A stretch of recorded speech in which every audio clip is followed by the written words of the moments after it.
want me to keep my mask on this You can time? take it off if you Okay. want. We're at the end. Still shot. And road to teammate.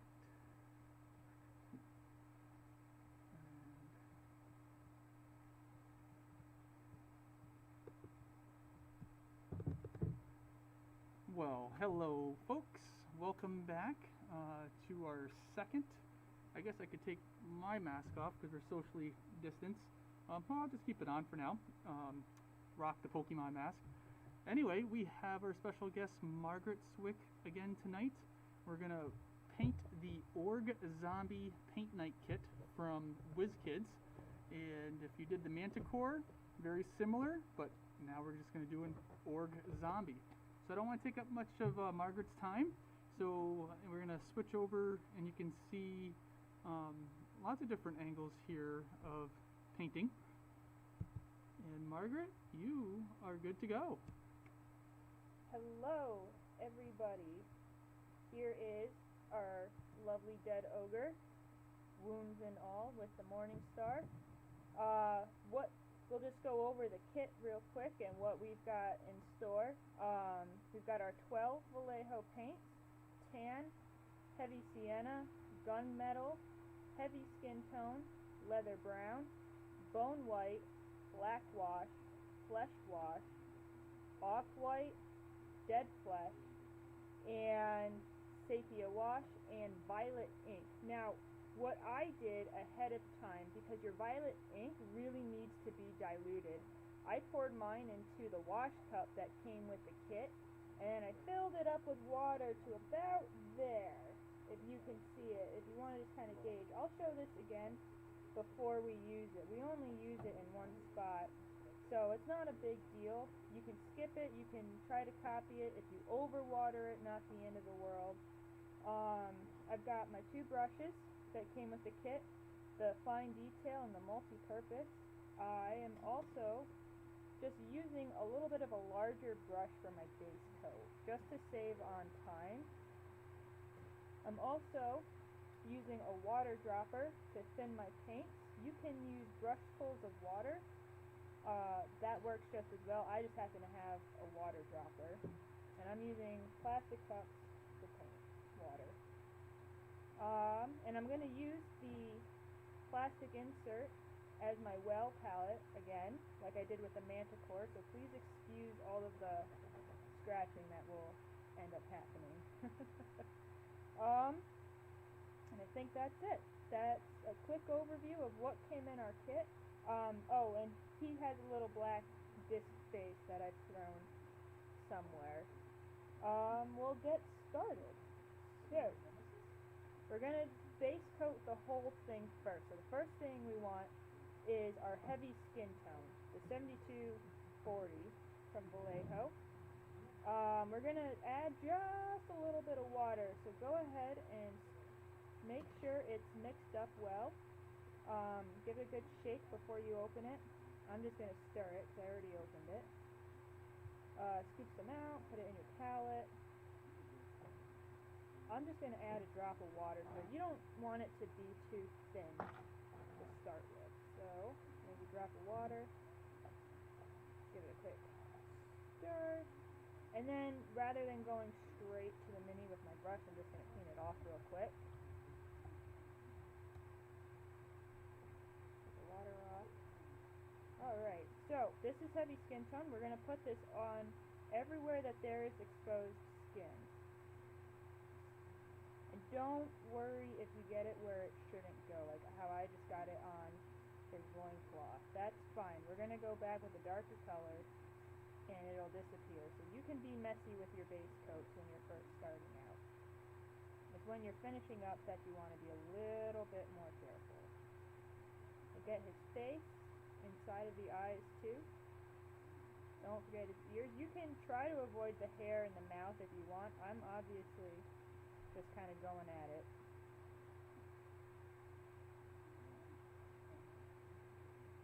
Get his arms.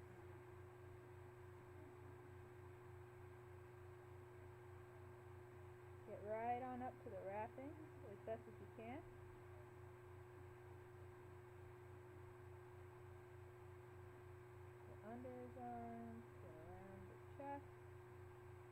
back of his head. It's easy to miss. And it's okay if you get the necklace. The necklace is really small. We're going to pick it out later. We're not going to be too worried about it right now. Make sure that you get his neck and under his chin and behind his hair and ears.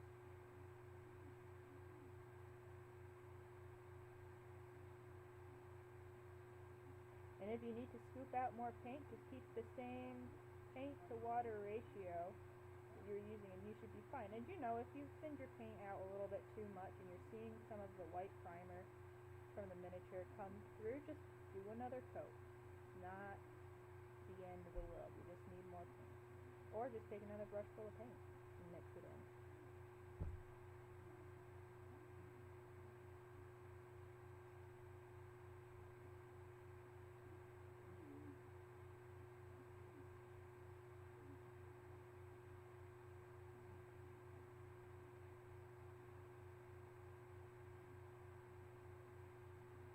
Around his necklace. I'm just like being a little bit globby with his neck. There's a lot of recesses there for my big brush. I just want to make sure that I get them. And it's okay if you go into the wounds too. The wounds are going to be a different color. But this is one of the lightest colors we're using as a base coat. Everything else is darker. So there's no worries about getting it where it shouldn't go. And then we're going to get the hands.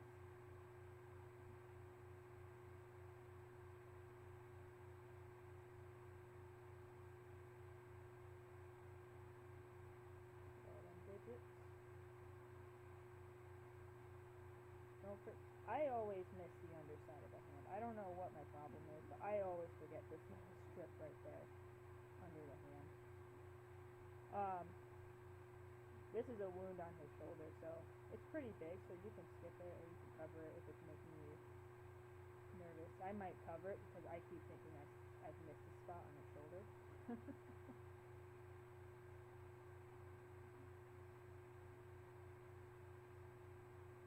And then when I was watching the WizKids paint along video, because I have to for the base coats.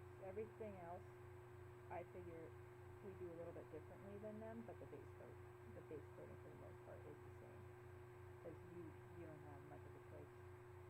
But the painter decides, I forgot to do the feet. Don't forget to do the feet. I thought that was funny. So, to try to get the insides of the thighs, don't go crazy trying to get in these hard to reach places, because your miniature is going to be sitting like this on your table. And unless you're getting down on the table and you're looking like this, you're never going to know that there's no paint under there. So don't stress yourself out getting under there. Get what you can see as you hold it level with your eyes. That's what I do when minis have too many hard to reach places. I just go, hey, what can I see when it's level with my eyes? And that's what I paint.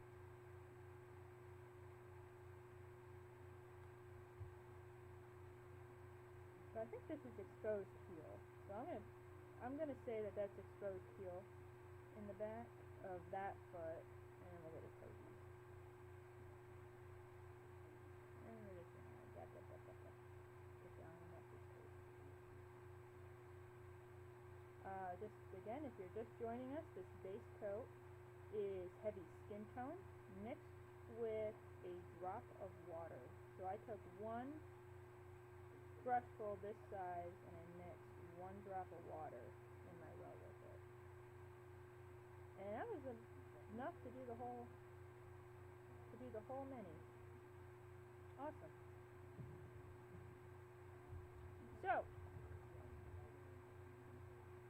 moving on to our next spot, we're going to do heavy sienna. Heavy sienna is our dark brown. We're going to want to be a little bit conservative with this color. If you joined us for the Manticore, you'll know that I said the exact same thing about this color last time, to be conservative with it.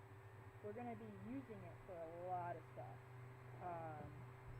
not just base coating. I'm just going to give it a little bit of a stir, put some on a brush. water in the well.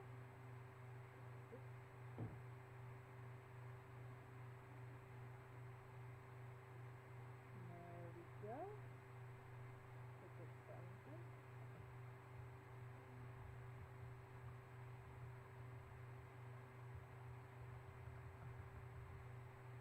We might run into drying problems again. I was saying to Anthony, this guy, he's not as bad as the manticore. The manticore was a little bit of an undertaking because there was fur, there was skin, there was mane, there was teeth, there was spikes. We're gonna get the loincloth with the heavy sienna.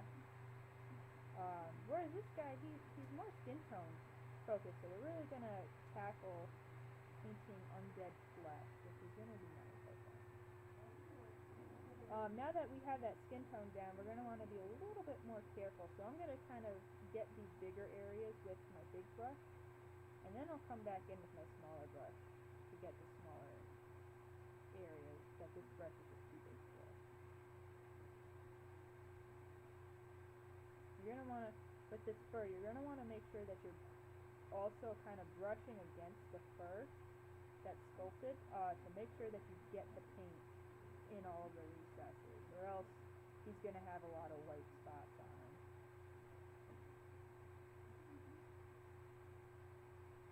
Without coming up to the end of this brush being useful,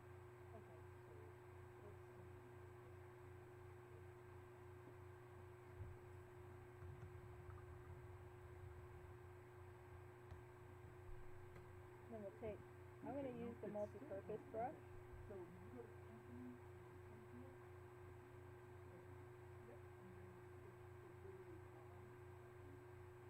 we're just going to start to get in. So I got a little bit on the skin tone right here. I'm not worried about it. If you're worried about it, a little bit of water on the brush, lick it away. Take a damp paper towel.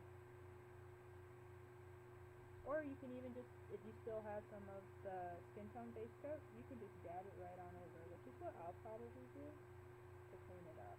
Yeah. This paint's pretty thick. No problem.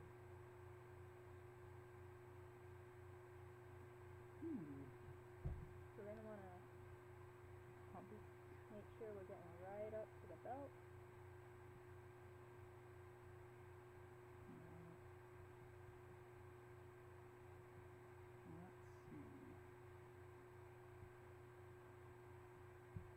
And it's okay to go all over the belt. And you don't see Margaret on there, if anything.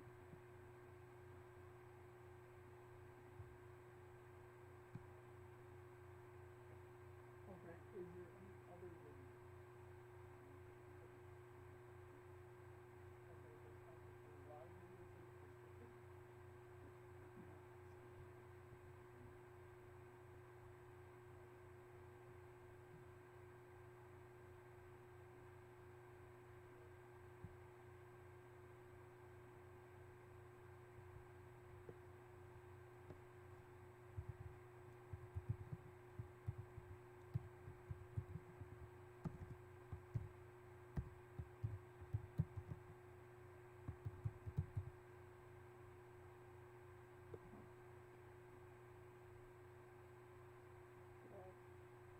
Dabbing against the fur.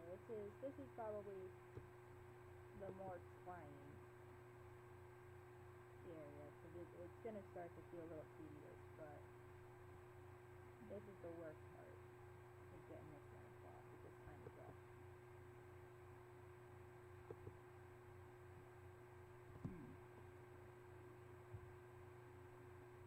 Okay.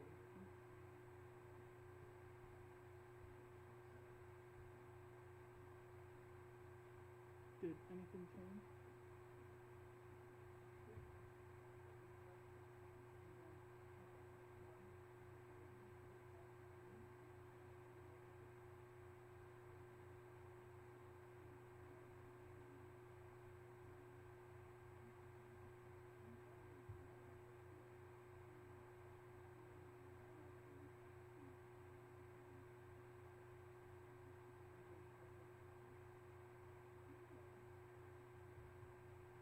almost there. And then you just got to get the underside of it.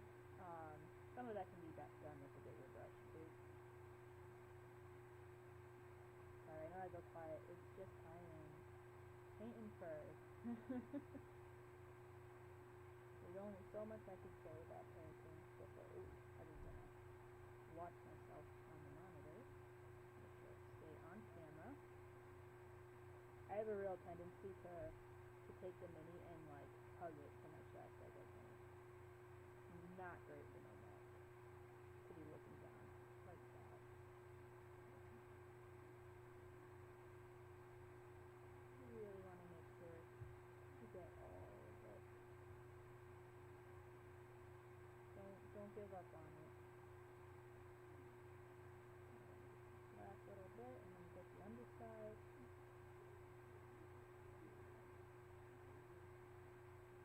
Up.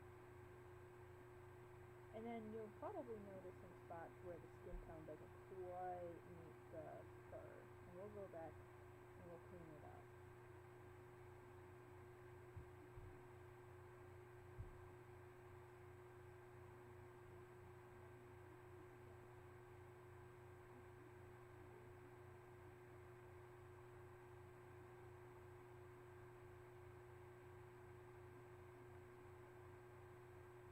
So like see all around here, I got like kind of this white ridge.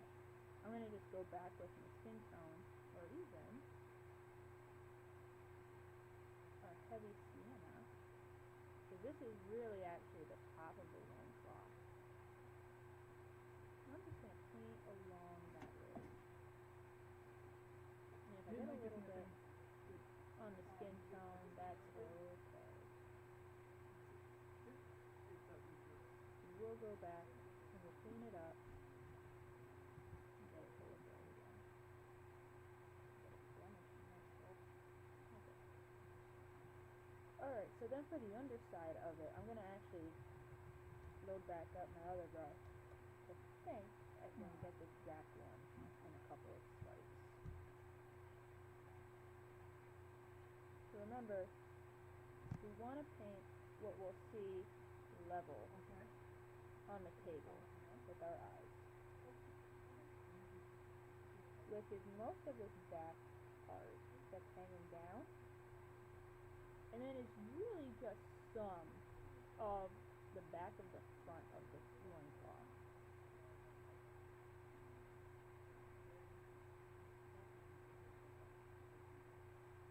So yeah, so I was able to get that easy enough. And I'm not going to worry about trying to go all the way up to get it, so you can see here how I've left the top white. That's because I can't see that on the table, so it doesn't matter. It doesn't matter. You're just going to give yourself a headache trying to get it, in all honesty. So we're also going to use this heavy sienna in a couple of other places. We're going to get his sideburns with it.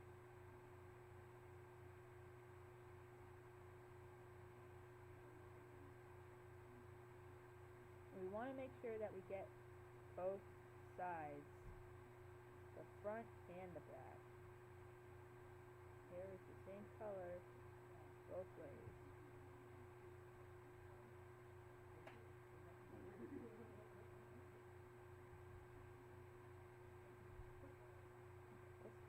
This one doesn't really have a back because it kind of goes into his shoulder, which is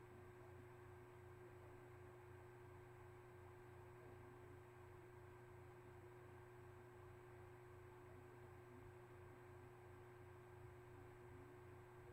And then we're going to get these fur bits on his legs. They're not as bad as the loincloth. This is just literally paint on the brush, draw in a circle.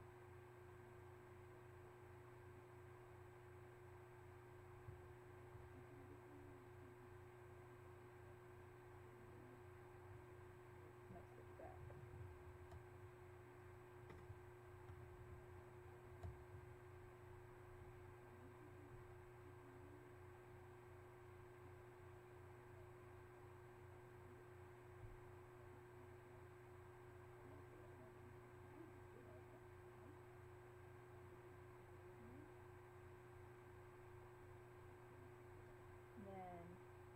do what I can with this brush before I switch back, just to save on time.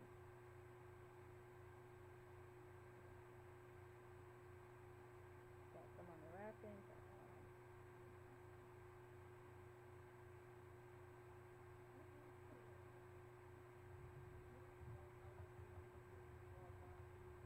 Uh-oh. The camera's completely fallen.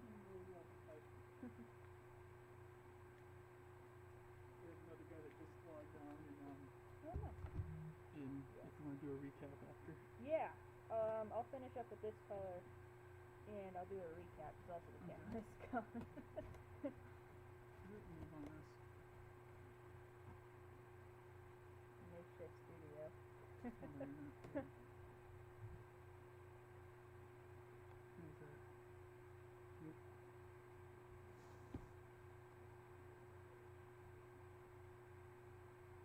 And we're gonna get what we can see. We're not gonna kill ourselves to get what we can't see.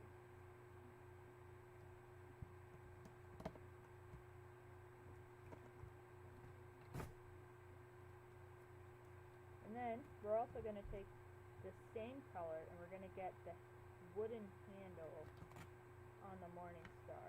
Now you're going to want to stick with a smaller brush for this one because of how close we're getting to his hand, and also because the handle's quite small, so we don't need to get big globs of paint on it.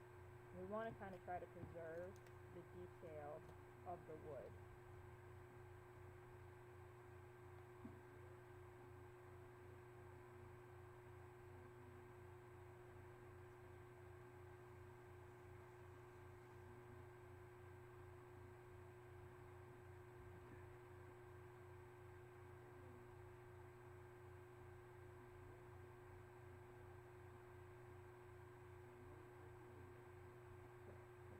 Either side of his hand, and then we'll also get that little bit that's in between all the rings.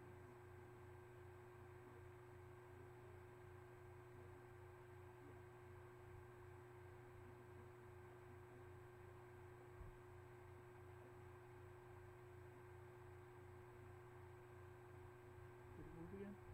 Yeah, I think so. Just to keep painting. And then when you get a second, I'll do a recap.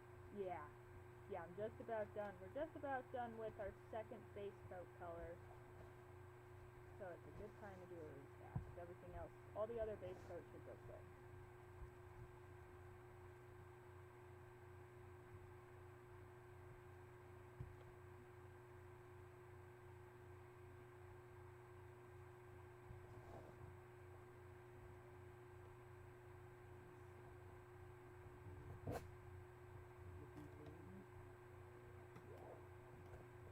And then take what you have left.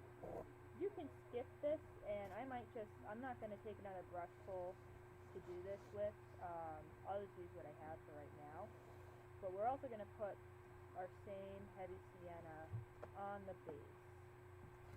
I normally don't do the base until the very last thing, because I'm just going to paint all over it anyway.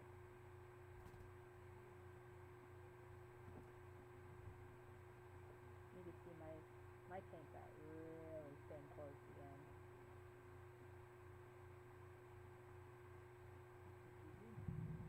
So I'll just do some. I'll touch it up. I'm not going to do more past the base coat on the base until the very end, because, like I said, I'm just going to get paint all over it anyway. I'm not even going to do a good job with the base coat. I'm just going to kind of leave it like that. Let's say I go fix the base coat. And then, what I'm going to do, I'm going to fix that up.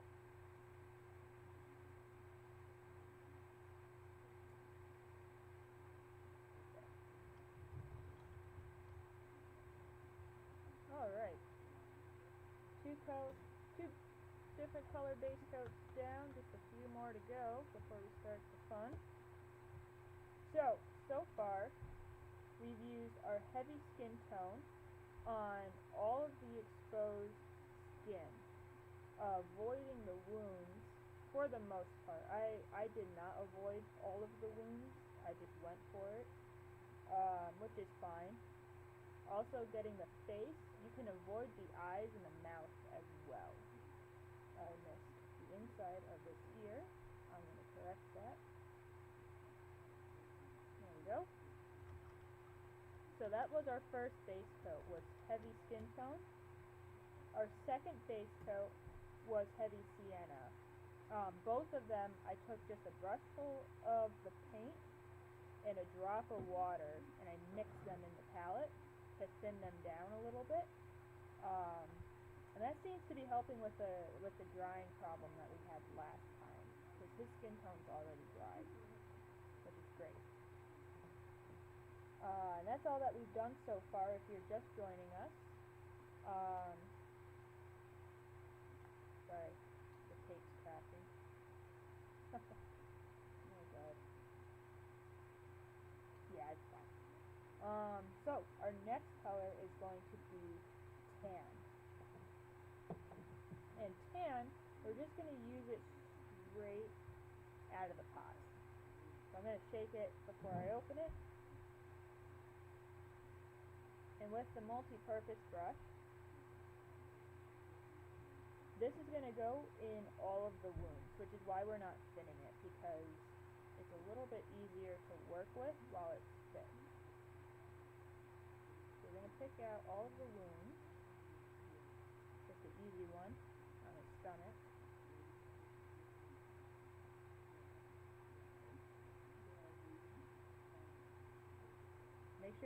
Make sure you go all the way down to the belt with it. I'm opting to go straight out of the pot because I'm trying to save wells for when we start doing like our highlighting and our shading.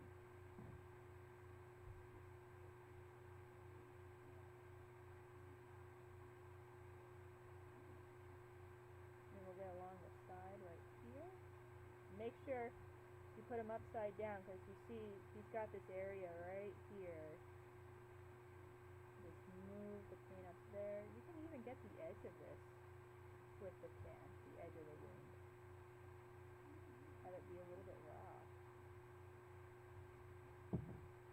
And then we'll get the big one on his shoulder.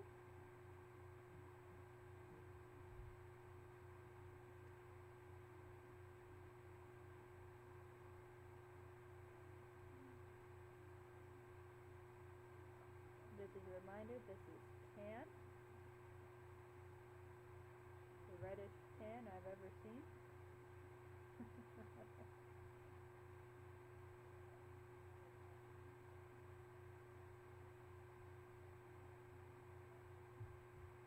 Keep on into going so rough.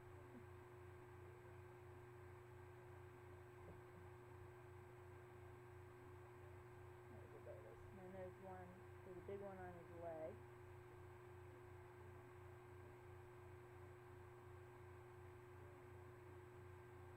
Fill it all in. And then we're going to also get the slashes and the holes. You might need to move down to the fine details brush for this. I'm going to see what I can still get with this brush. So I'm going to take some paint off so that I get kind of like this flatter. I'm just going to run it down.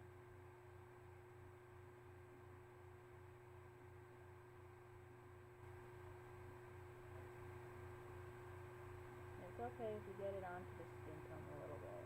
Don't worry about it.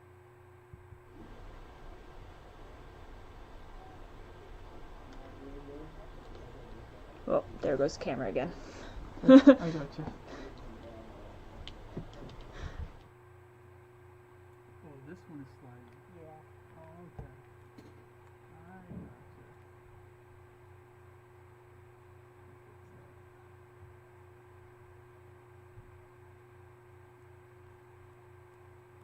And we want to get the hole. Oops, let me get it. I put it in the pot, and then I took it all off. Want to get this hole at least with this brush.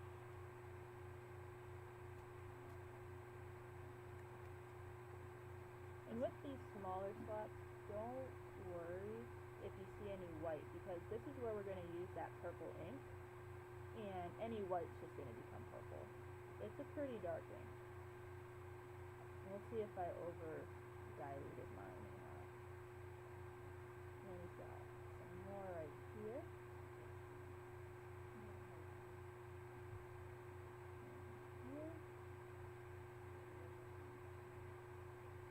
Big rip right there.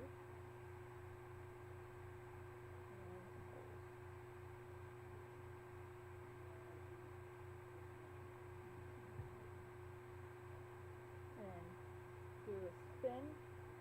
Check some more. I think we got some more. He doesn't have any on his back. It's all on his front. That tells us story. Uh-oh.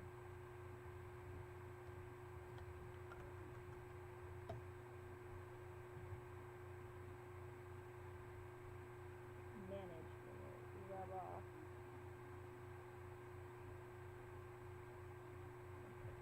There we go. Alright, so that was tan in the wound. We're also going to use it in the mouth and the eye sockets. So I'm going to get another bead on my brush. I'm going to do the eyes first, because they're a little bit harder. So what we're aiming to do is to get the whole eye socket, not just the eye. So this is a little bit easier than painting the eyes. So we want to put our bead of paint down and just kind of dab until that whole area is filled. And you can go right up to the nose with it.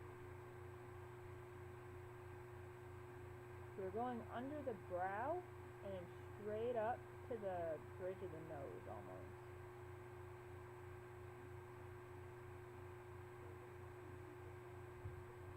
So he looks like that. And then we're going to get the mouth. It's okay if you hit the dupe with this. We're going to do them at the end, so they're going to get hit by a lot of stuff. But we definitely want to get the bottom and the top. And this side part right there. We'll make sure that for the bottom, you're pulling out towards yourself with the paint to get the back of the teeth.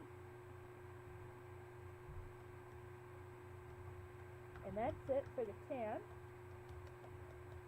So, tan should have been used for all of the wounds, the eye sockets, and the mouth. The inside of the mouth. I have to clarify that.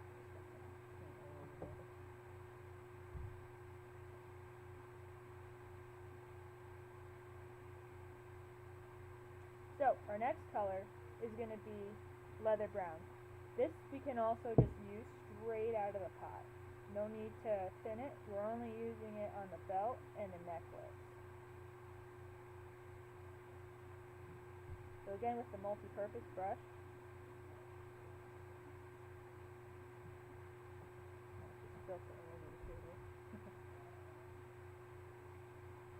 just gonna get along the belt. And we can get every part of the belt, so the belt loops and the belt itself can be this color.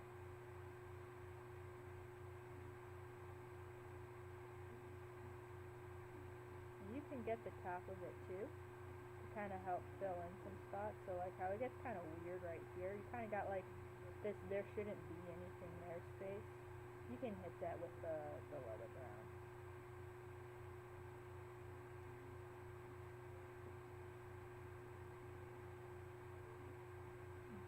And if you have a spot where you got on the belt with the heavy sienna, just do 2 layers of it to cover it up.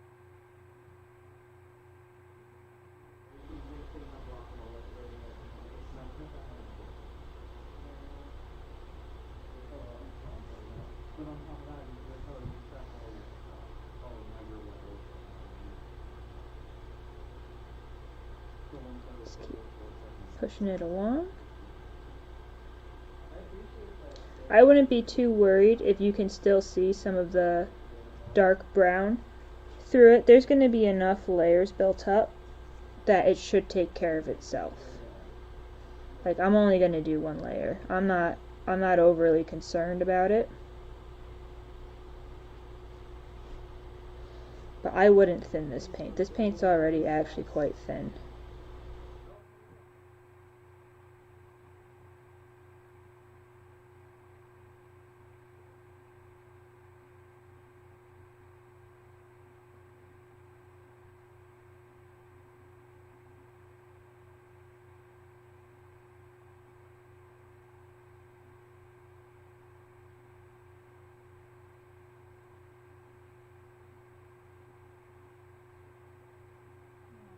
Done. There we are. Just do a quick check for any white spots. If I've already got dark brown in a spot on the belt along the top of it, I'm just going to leave it. And then what we'll do is we'll pick out his necklace. So I just went completely over it with the skin tone.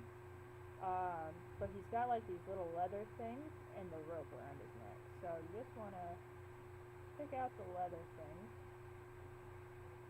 Very technical term.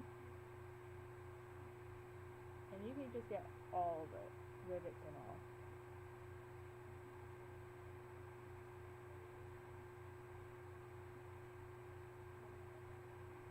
And if you feel like it's not popping enough for you, go ahead and do 2 layers.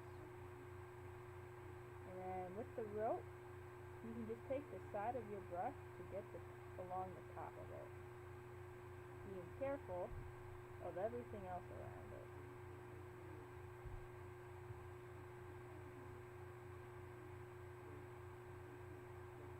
The paint will kind of fill in around it.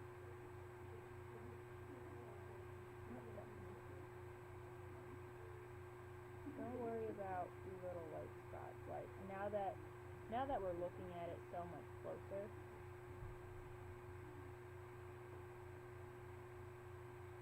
you're gonna notice white, and it's just a fact of life. Don't let it drive you nuts trying to get every single tiny little spot. Because your players aren't gonna have their faces right up to the mini. But this I will fix. That's going on his shoulder. I think that's because I was touching to see if he was dry yet.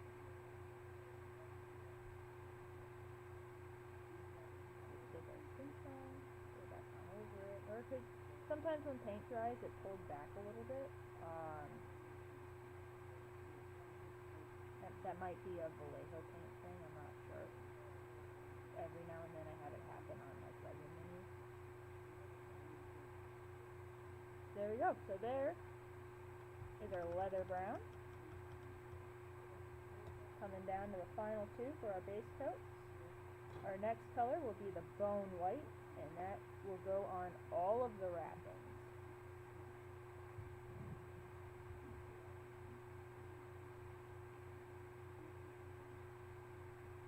Now this one I am going to thin. You should always thin anything that has white pigment in it. White pigment is very thick. And can always be thin. It can even be thin, depending on how pure of a white pigment it is. It depends on how thick that paint will be. So you might have noticed that your off-white is kind of like cheese. I put 5 drops of water in that paint pot and just completely mixed it in there, and it still needs some more water. So I'm still just going to use my fine details brush, and we're just going to start painting along the wrappings.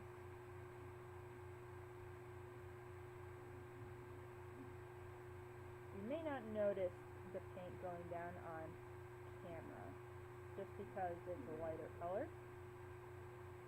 Trust me, I'm painting it.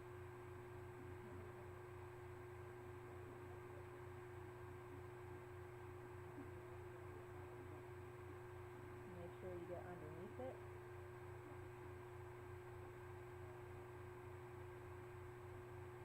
Careful as you get close to the edge. A little bit of skin tone on the wrappings is fine. You can call it dirt. our Mr. Zombie should not be clean, in my opinion. He should be kind of grungy and dirty.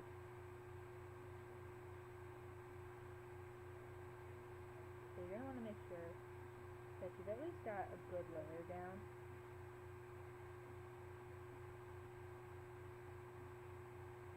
So there's one. Get his other arm.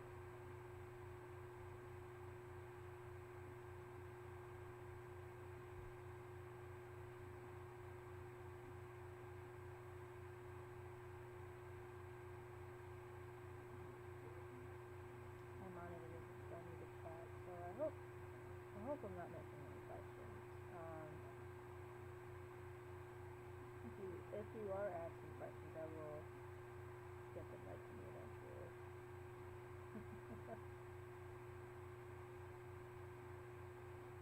Hopefully I'm doing a good job explaining. The only thing I can think of that would be a question is thinning paint and what that means. Well, thinning paint basically is what it sounds like. You're taking the paint and you're making it not as thick of a thing. You're just adding water to it, and most mini painting paint is water soluble. All you need to thin it down is just a couple drops of water. You don't need like thinning medium or anything like that. The Vallejo seems to do fine with water. Normally I paint with deeper paints, and they're designed to be used with water. Citadel, I know you kind of get mixed results, but that's because they kind of have like that layer base, dry, that whole system with their paints. And that's why you wouldn't want to add water to a dry, because that's messing up with whatever that base is in that paint. So that's all that means. And the reason why you want to if you want to thin your paints is for layering. So what that does is that kind of lets you build up more subtle highlights and shadows that look neater and more natural than dry brushing. Dry brushing is a great technique. It is wonderful for painting quickly.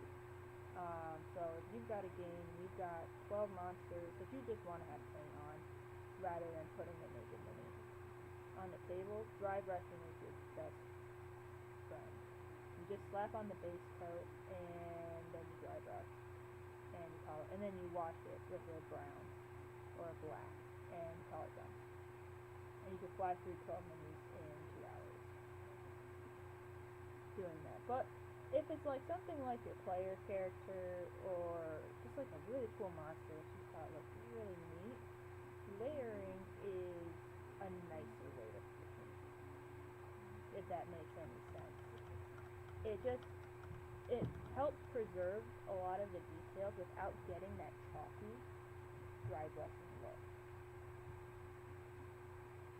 So now that I've rambled about that long enough, it's time to do the mace. We're going to take our metallic and a new cup of water, because this is a metallic. We don't want the metal flake that is in this paint to mix with the rest of our water. Oh my goodness. So we're not going to thin this. You don't thin your metallics unless you are really familiar with them, which I am not. So I'm just going to take it straight from the pot,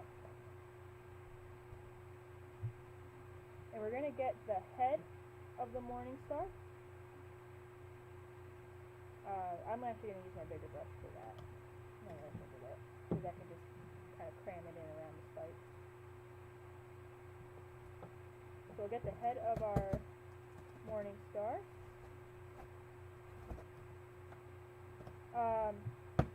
So I said that there's metal flake in this, and that's what gives it its sheen. The problem is, if I rinse my brush in the paint water that I've been using with my other paints, that metal flake comes off of my brush and into that water, and then it gets into everything that I do, so it's always on my brush, and suddenly all of my paint is a little bit shiny. And we don't want that. We don't want our dead zombie ogre to be shiny. So I'm going to get up along the rings right here at the base of the head. And then I'm going to switch back to my smaller brush. Oh, I just did it. Well, I didn't use this water yet, so.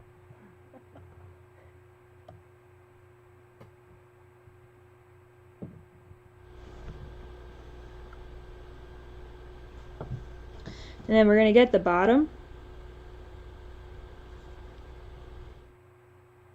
And don't forget to get the inside of it right here.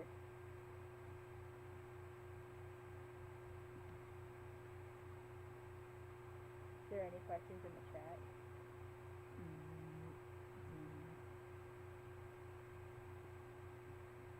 I answered a question that I thought would crop up. I might have done it preemptively.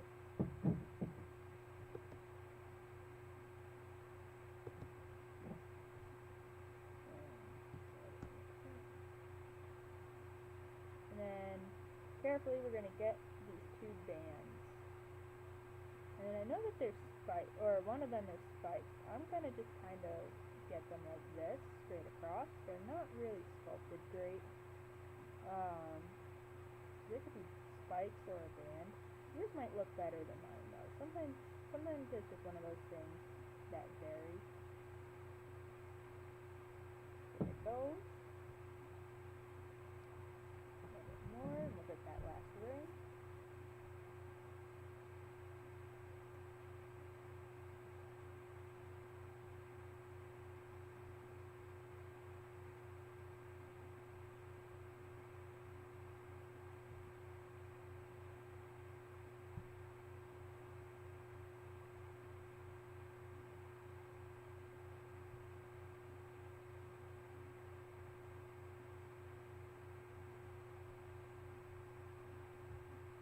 Go.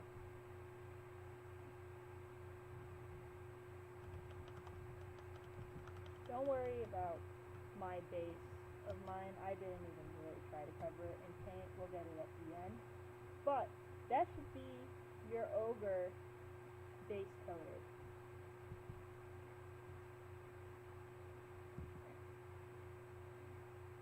So, just to recap for our base coat, we did our skin. Oh my goodness. I'm sorry, my finger just turned silver. We did our skin in the heavy skin tone.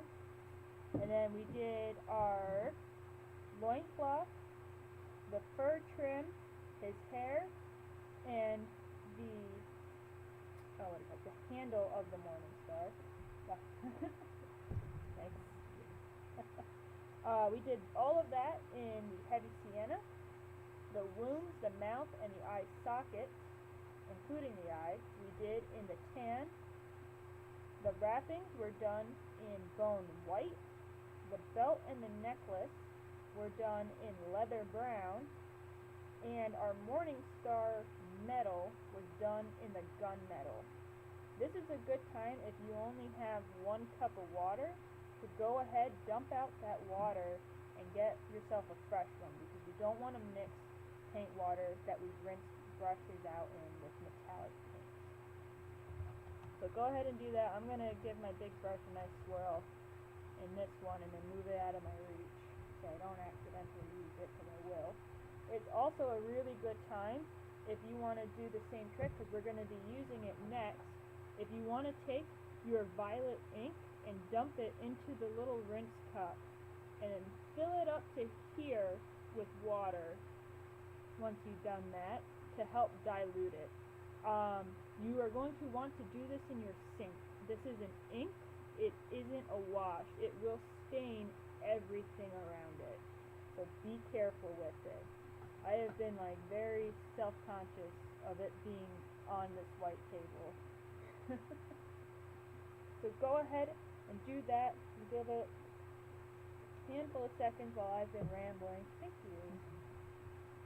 Yes, I don't trust myself, so I can't remember if I rinsed anything in that red one. Alright. I'm going to take a sip of water, and then we'll move on.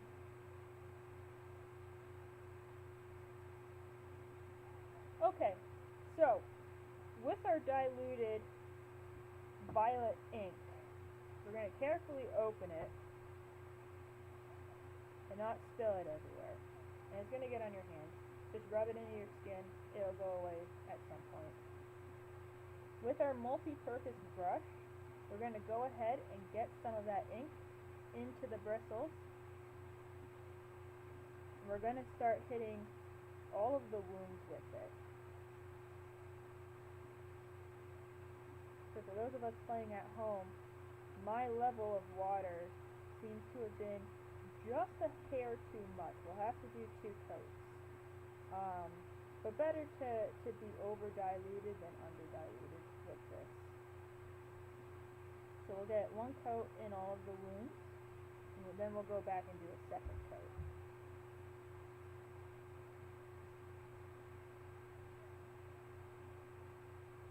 Inks are kind of tricky.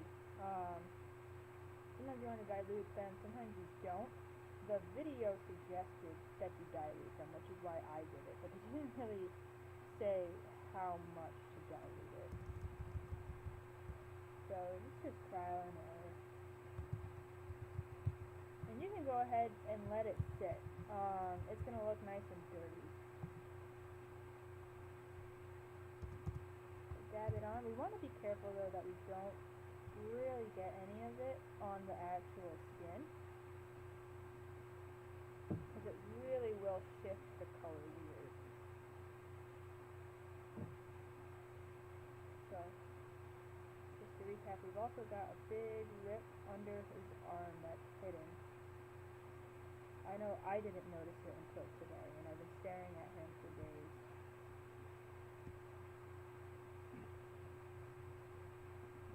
Right there. And he's got the big one on his leg.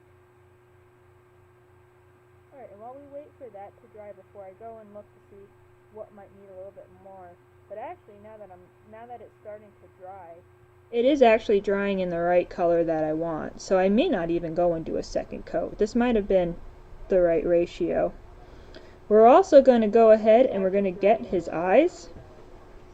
So without actually dipping it back in, because we don't want to flood the eyes, I'm just going to take what's left on my brush and just kind of get around the recesses of the eye, and then I'll dip it back in and I'll get the inside of the mouth. And the fun thing this time is we are actually using all 12 paints, whereas last time with the Manticore, one of the paints was actually never used. That was included by us or by their guy.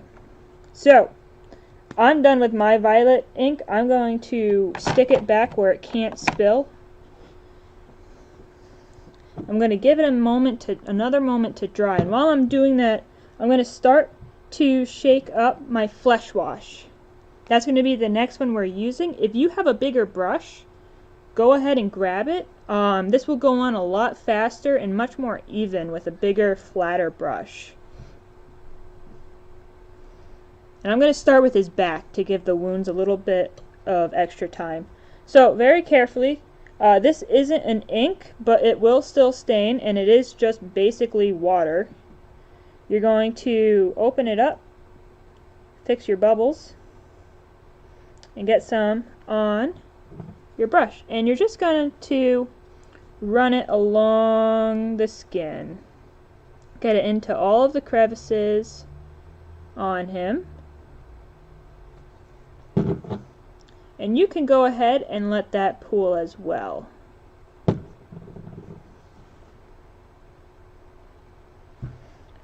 We're kind of basing out our shadows. We're going to put in some of our own shadows as well in some of the more dramatic areas, but this is going to take care of a lot of the legwork for us.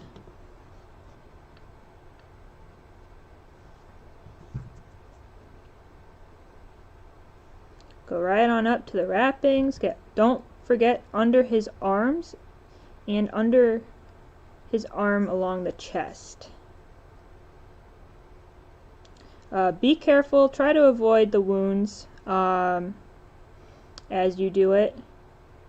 The eyes you can't really avoid if you're using a bigger brush, but I wouldn't be too worried about it. I just got that eye and I didn't even notice anything go amiss with it.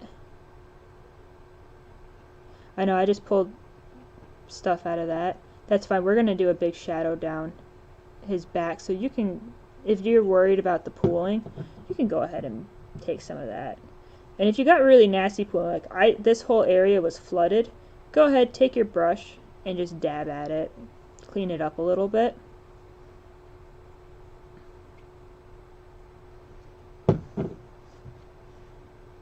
Mine's also being, it's going to be kind of weird because it froths. Which, I don't really know why it froths. They're not supposed to. But hey, it did. We're going to work with it.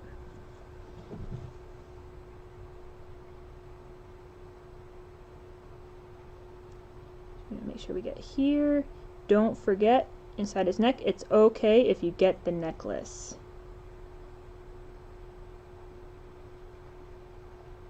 And then what we'll do, we'll start to kind of work around the wounds as best as we can.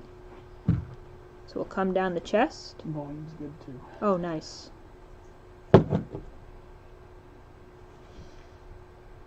Whoop. And it's okay if it gets into the loincloth as well. It's pretty dark, so you're not even going to notice it. Nope, I forgot the underside of this arm. That doesn't surprise me. And then, so I got a little bit too crazy right here. So, like I was saying, you can wick it off your brush, and then take your empty brush and just dab along to suck up the extra wash. Because we want a lot, but we don't want that much. Like, we don't want this much, so I'm going to dab at it a little bit. Or we don't want a whole lot here, so I'm going to clean that up. And don't forget his legs, like I was just about to.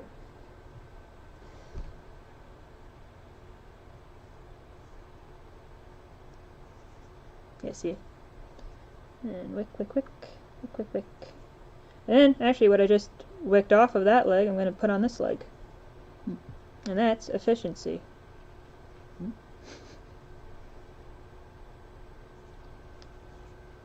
you got both of them on too.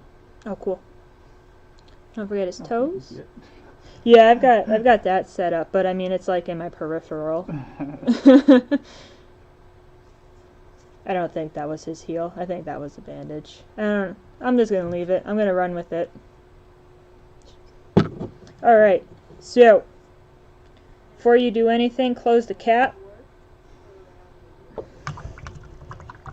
Our next one's going to be our sepia wash. We're almost done with all the washes. I'm not going to shake this one up as much, but you do need to shake it up a little bit because the way that a wash works is it's quite obviously mostly water with pigment, and that pigment settles at the bottom. So you do need to shake it up before you use it every time, and even if you're doing a lot partway through. So this is our sepia wash. With it, we're going to go ahead and we're going to get all of the wrappings and his belt and the leather on his necklace. Like me, you probably got the rope with the flesh wash, which is fine. Like, that's fine. So I'm just going to kind of dab, dab, dab. And then I'm going to get his foot wrappings. A little bit on the skin tone, especially around his feet, is fine. Call it dirt. We want to kind of make sure that we're covering all of this nice white and that we're getting the details out of each individual wrap.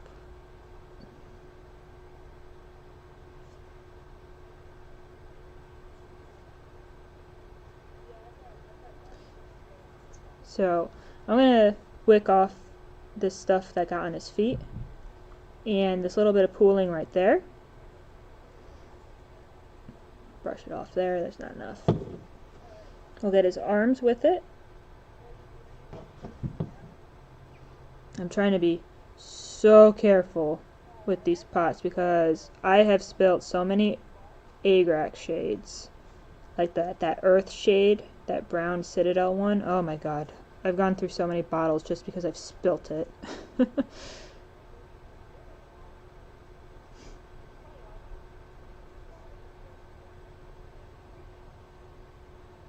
Alright, so there's one. Get the other one. Make sure that you get both sides of this hanging one. And we don't really want it to pool too much on that hanging one. Just because it is hanging straight down, it will be weird visually if we have big dark pools of wash on it.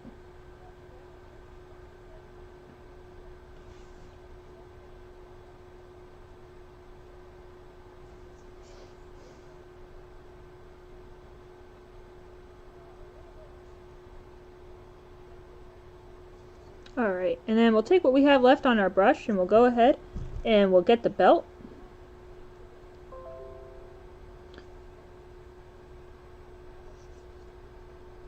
It's going to darken the belt a bit, which is fine. It's going to kind of help bring out the details in it in the next step. It's okay if you get it into the fur, because that's next. There we go. Alright, so that was Sepia Wash. I'm just going to grab that real quick.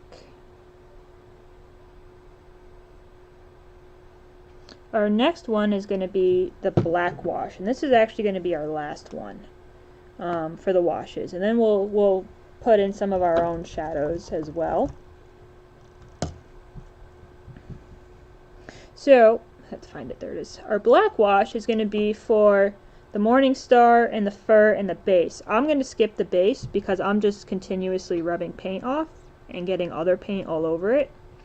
And we'll come back and we'll get it after. But with our big brush, whoop, pop the bubble, load it up. I'm going to do the loincloth first. So we're just going to kind of move it all over the fur. And you can let this one pool just a little bit more than the other ones. And I'm kind of just dabbing it as I go with a couple of strokes for the skin, for like those smaller areas, and then for like this big one, I'll go ahead and I'll get it.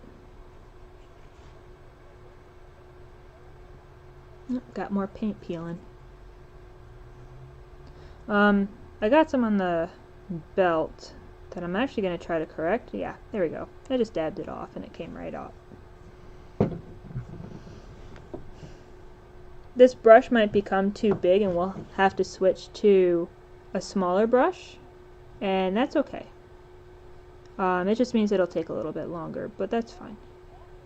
Got some sepia or some flesh wash up there, but that's fine. I can see that the black is still going. It's just mixing with it, which is fine. And now I'm just kind of running across it, and you can see that that's even still working as well.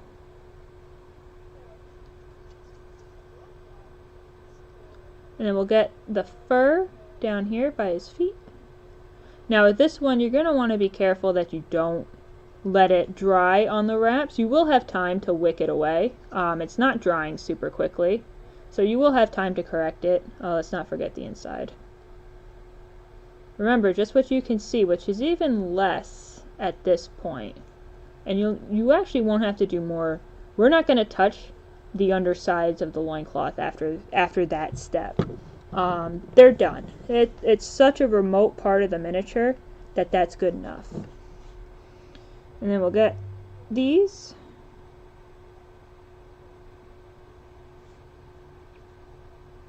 And I'm just gonna get what I can see right there. Alright, so I've got a lot of pooling right here that I need to clean up. So before we move on to the weapon, just give it a look, because you don't really want this color to dry on the wrappings. It looks good to me. Alright, so then we're going to also get the whole weapon, the wood and the metal. And just go ahead and make sure that the metal is actually dry before you try to do this, or it's going to turn into a mess.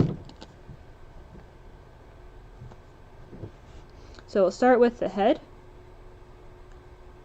And we'll just kind of like dab it on, and we're just going to keep moving that around. We're not going to add any more to it.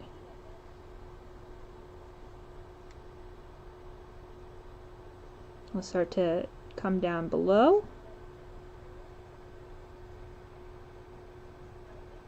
Just keep moving it. One brushful is all that you need.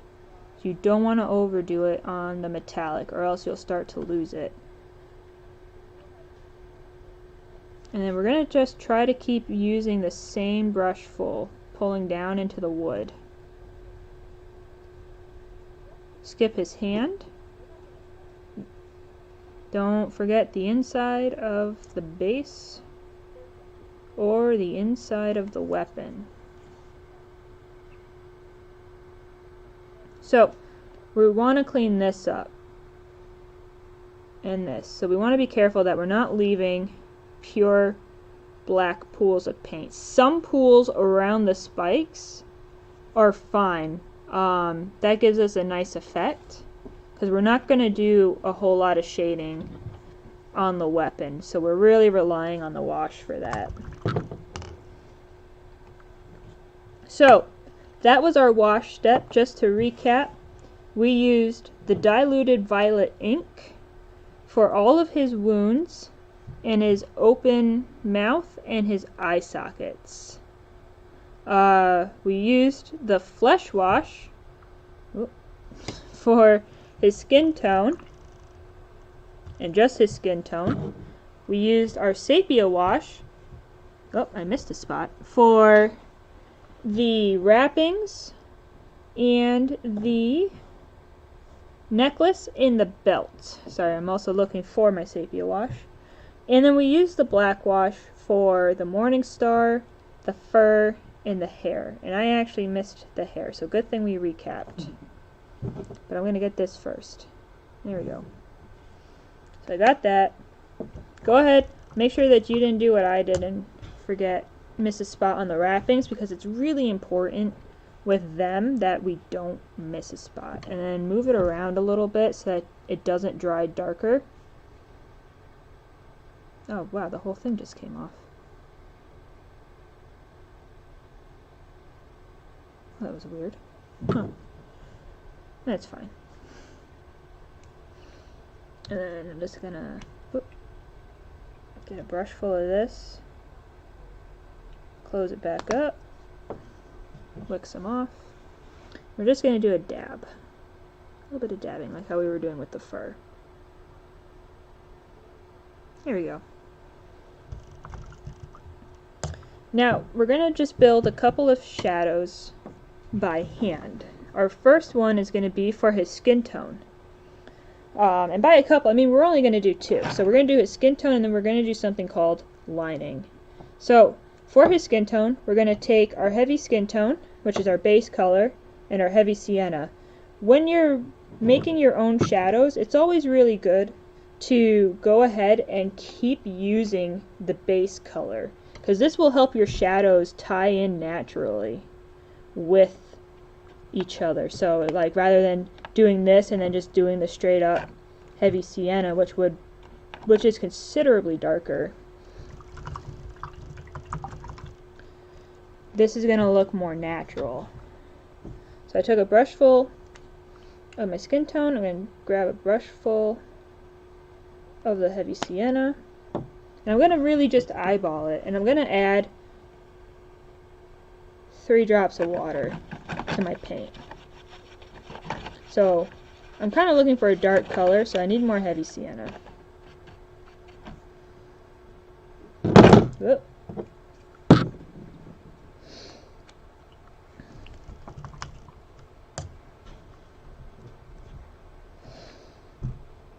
So I'm going to take another brush full and another drop of water. So I've used 1 brushful heavy skin tone, 2 brushfuls heavy sienna, 4 drops of water. And that's looking better.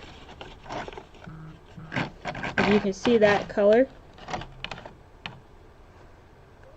here it is against my hand. It's kind of like a dark tan color.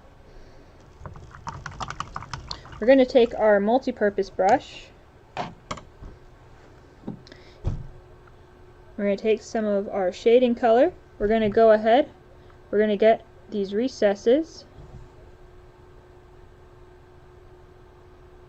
We're going to come straight down his back with it.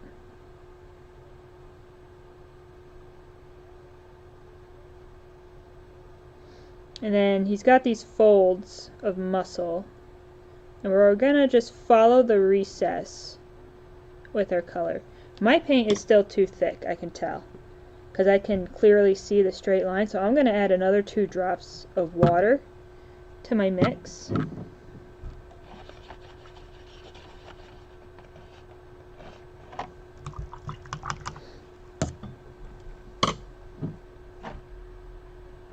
Alright, that should be better. Yep. And then so all of these divots that we see, we're going to go ahead and give them a nice deeper shadow. And it's okay, well, you don't want to be super heavy-handed with it, so I'm trying to wick away.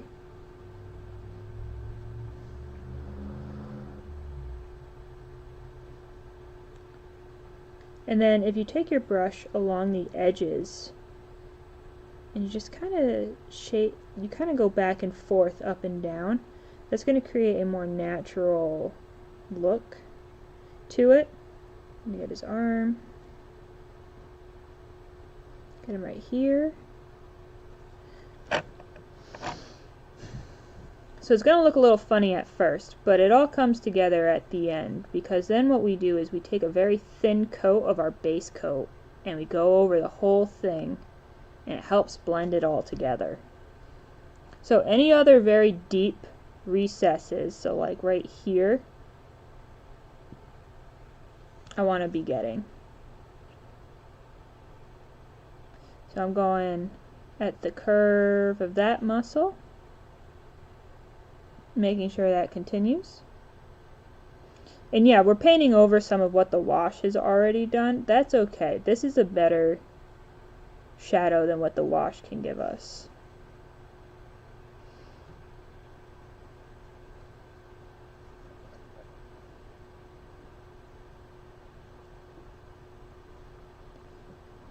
Got a little bit too much paint right there. That's okay.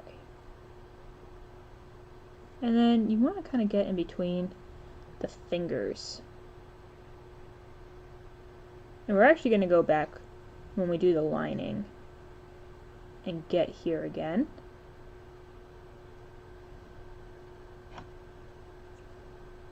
We're going to get under here. We're going to do a lot. So we're not working with a recess this time under the arm. We're just painting under the arm with the darker color. We're going to do the same thing over here, but we're not going to go as far down because this arm is more raised up. But we will come out underneath it. And we'll get right here. Really, we're tracing his muscles. Most of them.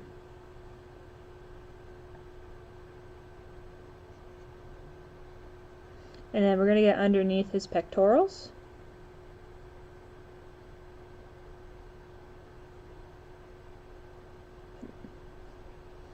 I almost said, but not his deltoids. I don't know where the deltoid muscle is. I don't even know if those are the pectoral muscles. So last time it was lack of manticore knowledge. This time it's going to be lack of muscular knowledge. We'll get his glutes. I don't even know if that's right. Gotta come unprepared for something.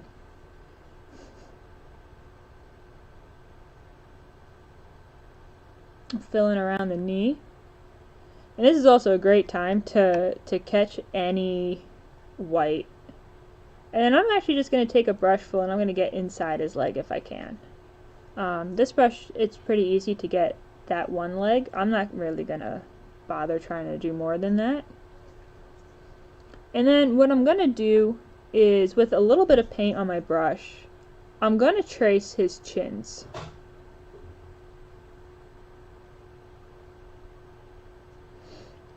And try to get right here So you could kind of see how he has sculpted this big divot in his face. I'm going to take my paint and I'm going to trace that line with it.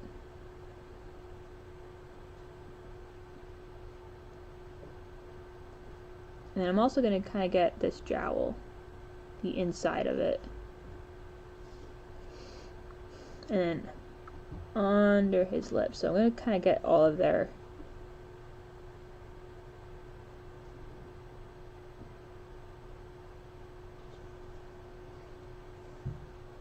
So, oh, his toes. I'm always forgetting his toes. They're easy to forget. That you could be a little bit messy with his feet.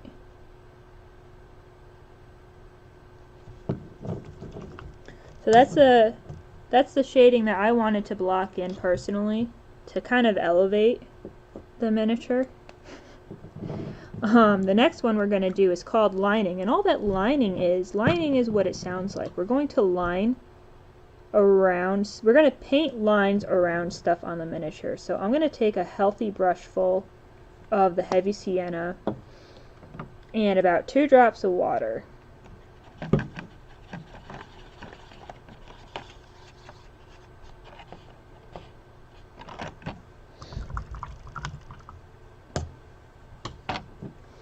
And then what we're going to do is we're going to use this darker color. And we're going, so like with his wrappings, I'm going to go right ahead where it meets his hand and his arm. I'm going to draw a line. And when you have the miniature up close to your face, it's going to look like I'm crazy doing this. But when your mini is down on the table and you've lined all of these places where the texture changes, where changes in textures meet, you're going to notice that it suddenly seems crisper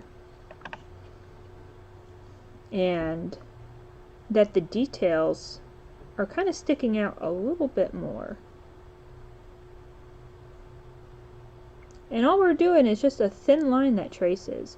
You don't really need to worry about going underneath. It's more about where you see things. So we're not going to line the weapon because obviously the weapon is darker than my liner. I'm going to get his fingers a little bit just to kind of darken up right here.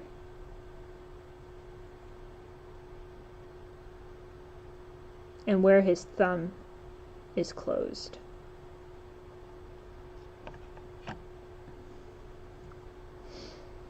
So go get the other set of wrappings. You can do the neck.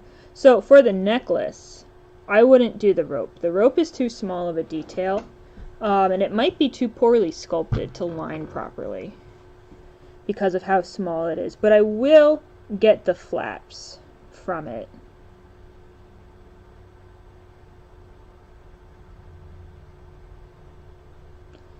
I'm just gonna do a quick line, and it's okay if you get it on the wrappings.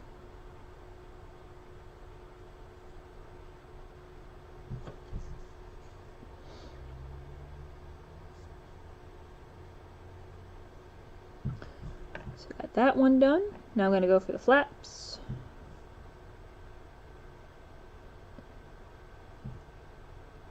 It's just a thin line, and doing this lining, this might seem hard, and if you're getting really frustrated with this step, skip it. Or just do around his loincloth and the wrappings. But this is a great way to build up brush control, which is really important for doing fine detail work. If you keep practicing your lining, even if your hands aren't usually steady, you'll notice that it suddenly becomes easier to hold your brush after you practiced it quite a bit. And really, lining large dragon scales is the best way to kind of cheat at getting that proficiency. Because it's just the same motion over and over, but you're building up that muscle in your hands.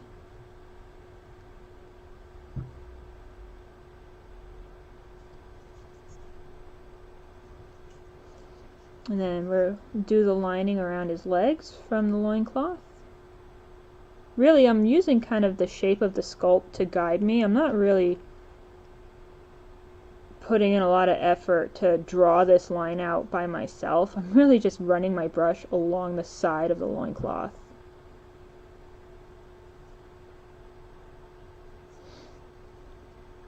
And then I'm going to get down here where it meets the fur. It's still coming right up. We're also just going to use it to put paint back on the fur right here. I don't know why it keeps doing that. I'm not touching it there. Weird. Then we'll get this boot. I don't know what. Are these boot wrappings or... This is like the fanciest foot wrappings ever. They're fur trimmed. And then we'll get around his feet.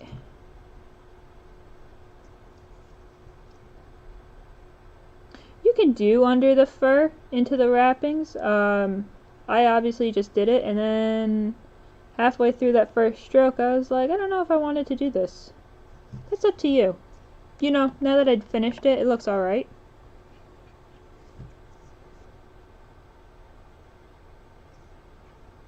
Get under it.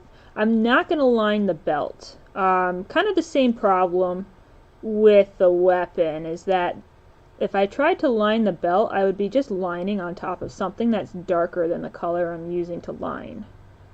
So we'll skip that, but what you could do is at each one of these like weird belt loop things is line there.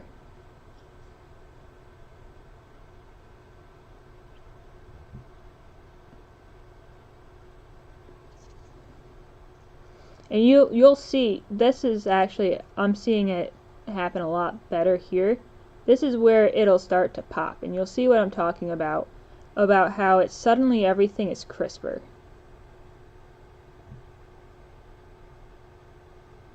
There we go. So, that's our shading. Just to run back down, all we did was we made our own flesh tone shade by mixing 1 brushful of heavy skin tone with 2 brushfuls of heavy sienna and about 6 drops of water to really thin it out.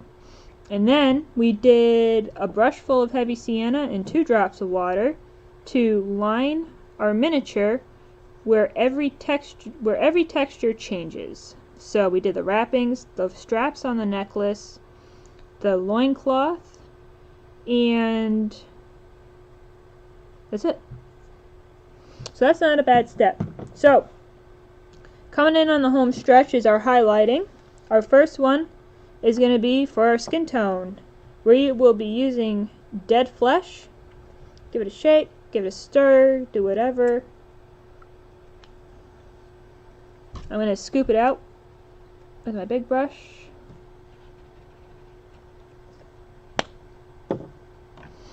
Two drops of water.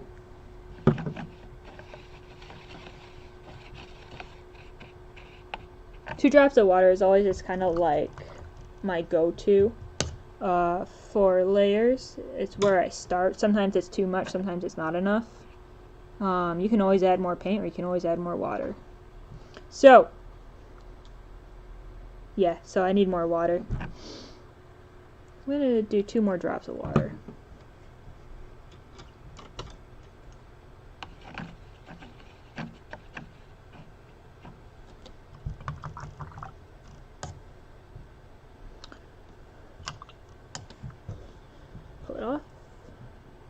Alright, so for this, we're going to go ahead and we're going to get kind of like the top of all of the muscles. So we're going to take our color,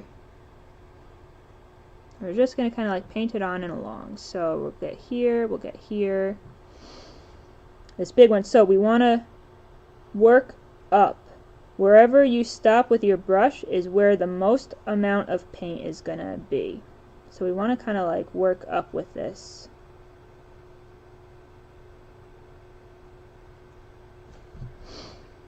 We'll get along here.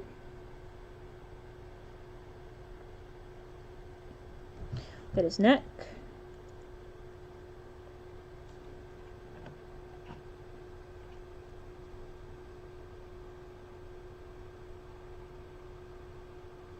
you kind of want to make sure that you can't actually see your brush strokes. And I know that that sounds like a really weird thing to say. And what that means is that you don't really want to be able to see actual like singular strokes in what you're doing. You want it to be kind of more of a blend. We're really going to get most of him with this. More so kind of skipping the shadowy areas, so I'm kind of like pulling up into here because he's got his arm raised, but on this side I'll end up working that way. Get around the wounds.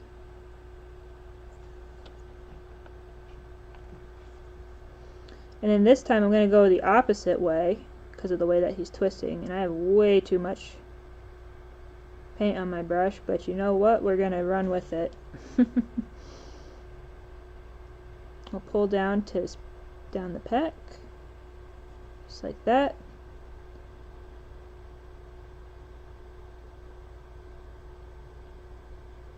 Same thing. Because of the way, so kind of, you got to kind of work with the way that he's twisting. So I painted this shoulder different than that shoulder because I've got that big wound to contend with, so I couldn't really paint in the same direction.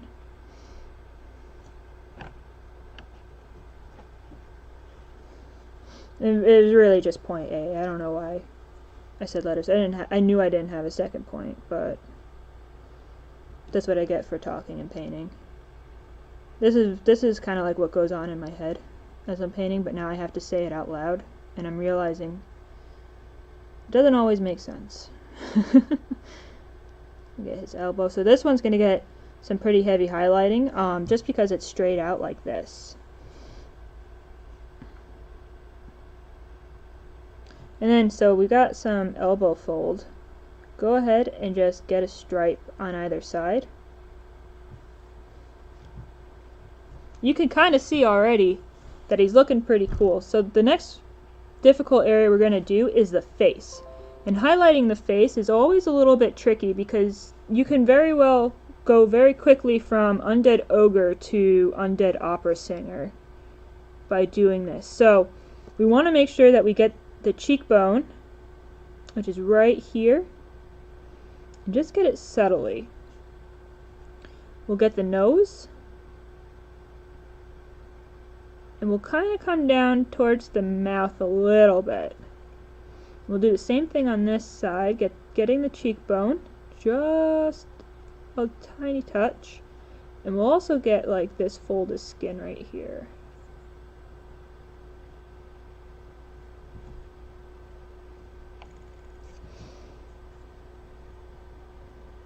We'll come down, we'll get the lip, get the bottom lip, we'll get this part of the chin, kind of like that, and we'll get the top of his head,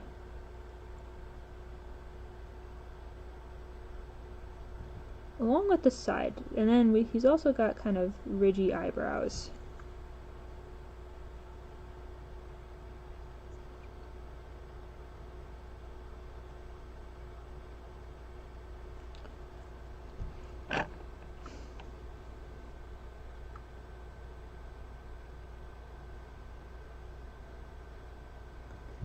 Top of his head, he can get a nice healthy dose of highlighting. And now we'll go and do his back, just another big space. And we're going to kind of be following the same technique, where we're going to kind of keep it in the middle here.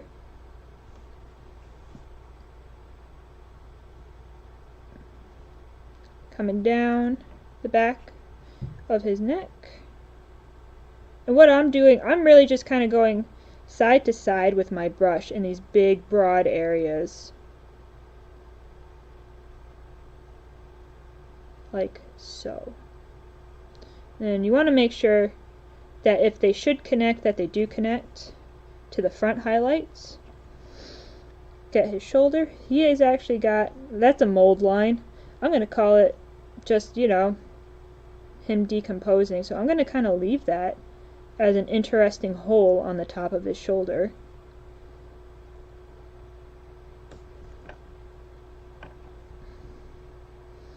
And then we're gonna start working our way down.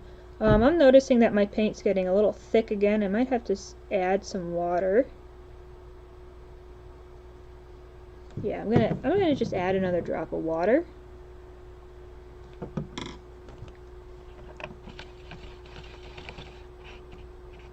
That's something to watch out for, is your paint consistency changing while you're painting, because it will happen. The paint does start to dry, the water starts to evaporate. Science happens while you paint. It doesn't wait.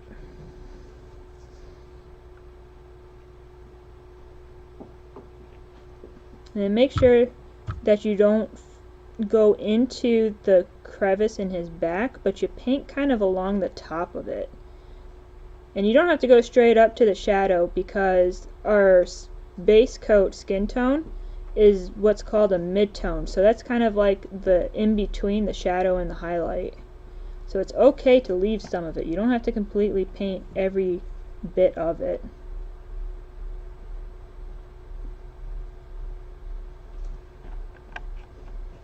How are we doing on time? It's 6:30 or 36 now. So. When did we start? 5? Yeah. It's 6? 6:36. 6:36. Oh, we're doing good. Done? Yeah. Yeah. Oh my god. Yeah, good. Now we'll go for... Oh, missed his arm. Just kind of get a little bit, because once I hold it straight, as you can see, a lot of this is facing down, so it wouldn't be in the light. But we are using this color a little bit to make him look dead. So it's okay to pull this highlight down a little bit into the shadows as well. And then what we're going to do is we're going to kind of trace the top of the fingers and the bones that we can see in his hand.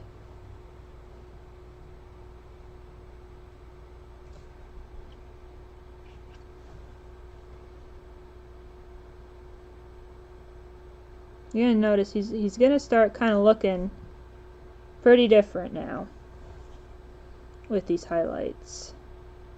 We will tone it back a little bit towards the base color, but not much. And get the palm of his hand. And we'll get his other hand. So, looking at him, this hand is mostly down. So, for the underneath, I'm going to get the thumb right here, and the side of this one finger, and then the side of the finger next to it, and kind of just keep getting the sides and a little bit of the palm. Like I said, you can drag this color down into the shadows a little bit more than you would a traditional highlight, because it's kind of multi-purpose. And then we'll do the same thing. We're going to get the bones and trace them down the fingers, getting just the top of the fingers.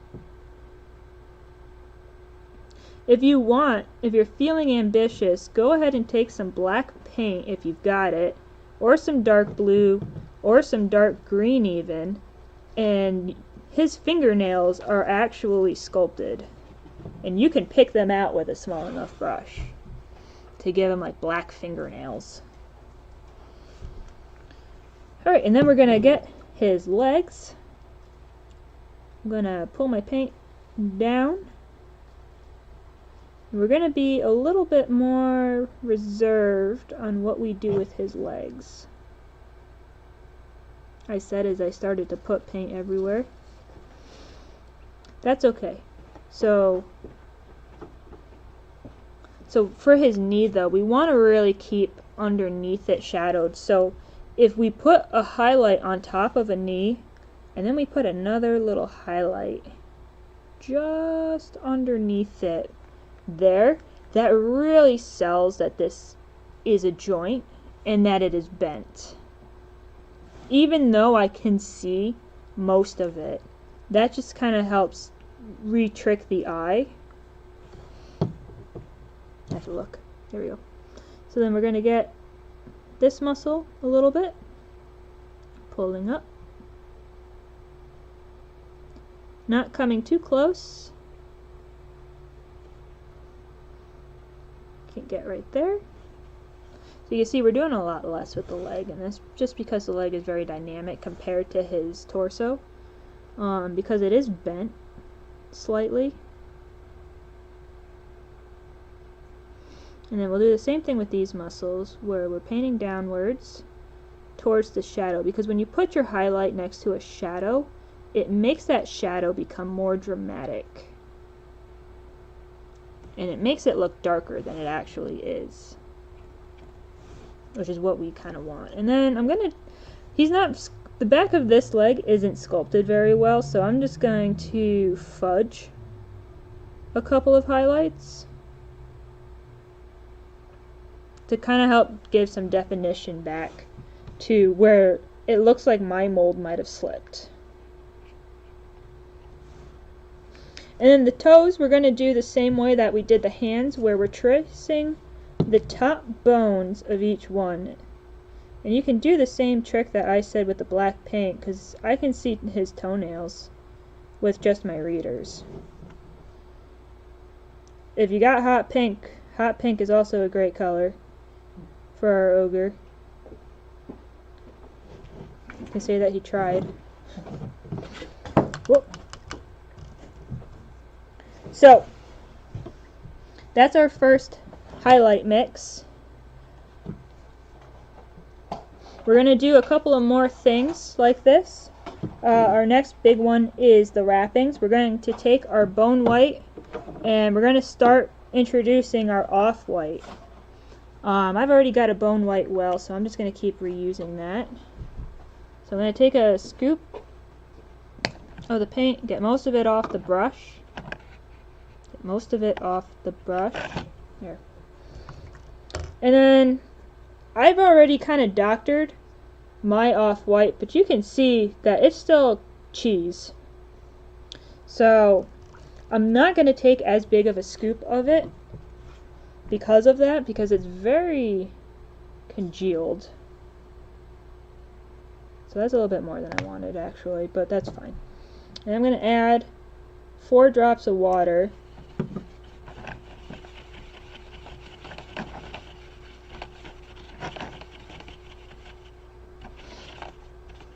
And this one, we're going to be just very conservative about where we put these highlights. We're not going to go crazy like we did with the skin tone highlights, because this is just more so to bring back a little bit of interest to the wrappings. So, looking at them, there's a lot, and there's not a whole lot that we can do unless we want to be here all night and pick out each individual wrapping. So I'm going to do the best that I can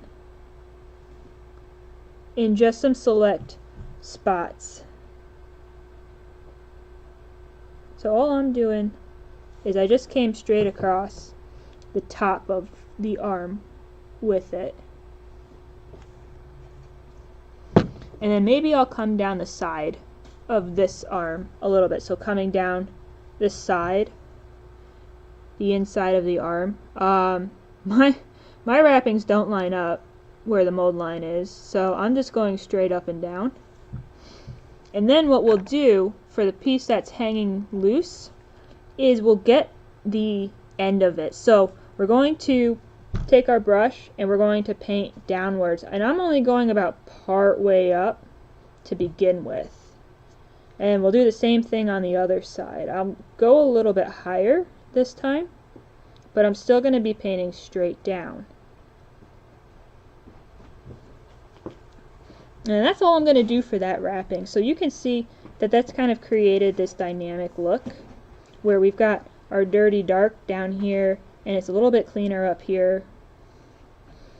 And we'll do the same thing on this side. I'm actually going to cover up my mistake, or where the paint just wouldn't take, right there. And then we're going to kind of come down the side. So because of the way that it's sculpted, it's a little bit too confusing. So I'm just trying to pick out ridges like that.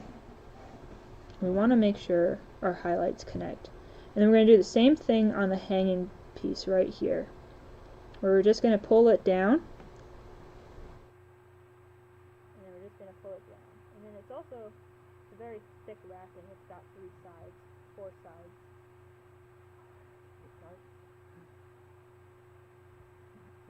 This wrapping's kind of weird. Got 3 sides. It's fantasy. There you go. And then for the feet, kind of the same idea. We're just gonna get the top, and a little bit right here. I'm not going all the way up. I'm just gonna kind of get the side a little bit.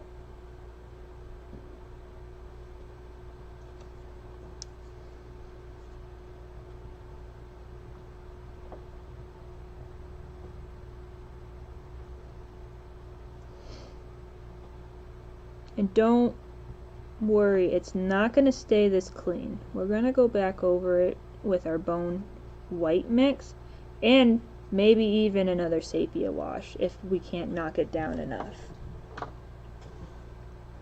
So that's the wrappings. Oh, you know what? Let me get the back of this one. Just get a little bit back here.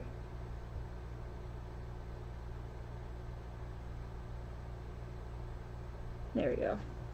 So that's our wrappings.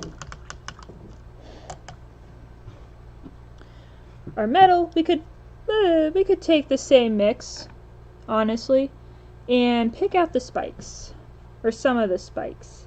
Like, just get the tip.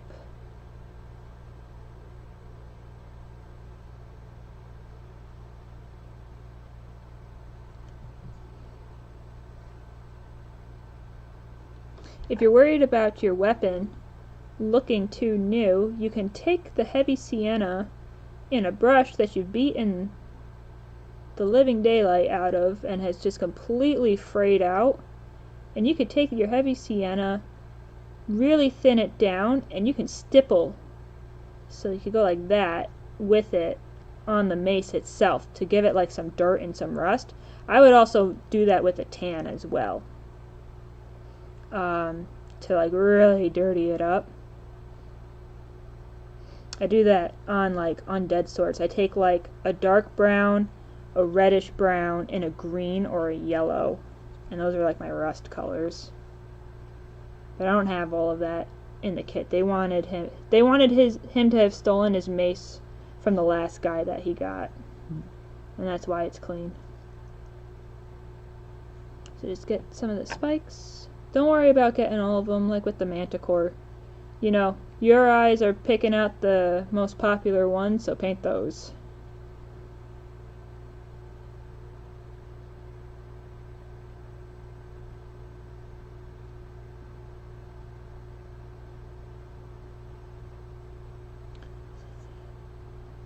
Yeah, there we go.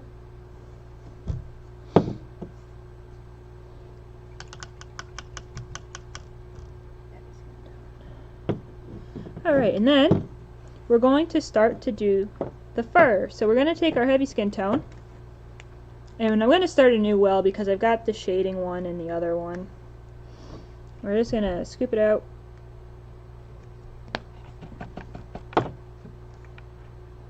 Two drops of water. We're going to get the hair, the fur, and the loincloth, and the wood. The wood a little bit, not a whole lot, with this. So we'll do the hair first. When you're doing, I mean, these are sideburns, so it's not really hair, but you kind of want to just highlight the tips of it and leave the roots dark.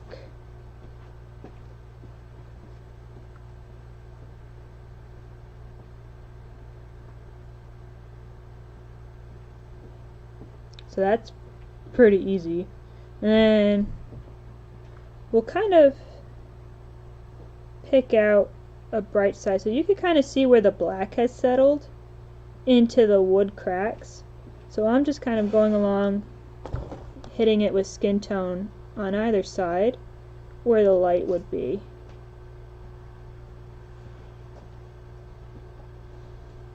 I'm going to do that around most of it. So you can use the black wash that we did earlier to kind of help guide this process. It's going to be different for all of us. And I'm not really going to worry too much about this part. That can be in the shade.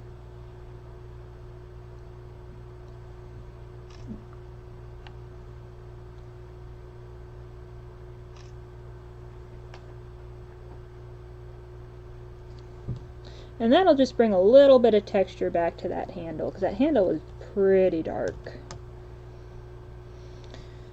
Alright, the fur. So we're going to cheat a little bit.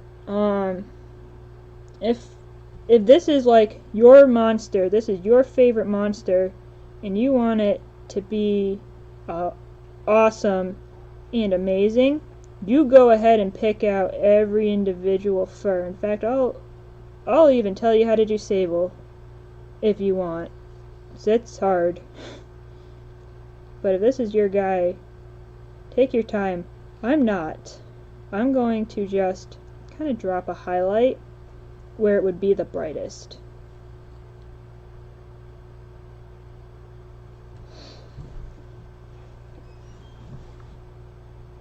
Fun fact, if you did want to do sable, we would have done this in reverse. So we would have base coated in the heavy skin tone, and then the way that sabling works is that you kind of work out towards dark tips. So you kind of do the reverse. You do light color, middle color, dark color, and that's how you sable. It looks really good. I've seen some really great sables. So for the loincloth, I'm just going to kind of pick out some spots that I can that are kind of like really sticking out to me. Like I'm going to not get right there, but I'm going to get right here.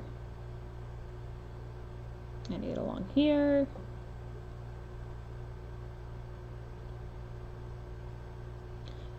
And there's no rhyme or reason. I am literally just looking, and the first spot I see, putting paint.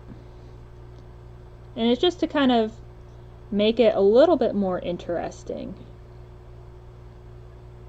than just dark brown. And I'm kind of using the side of my brush to do it. So you can see I'm kind of holding it at a different angle.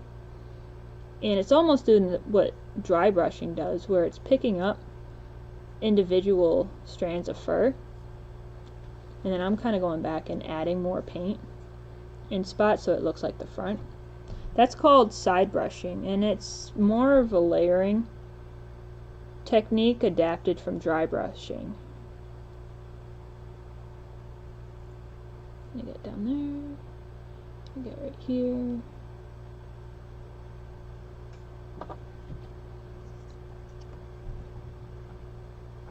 Side brushing is great for picking out fur like this.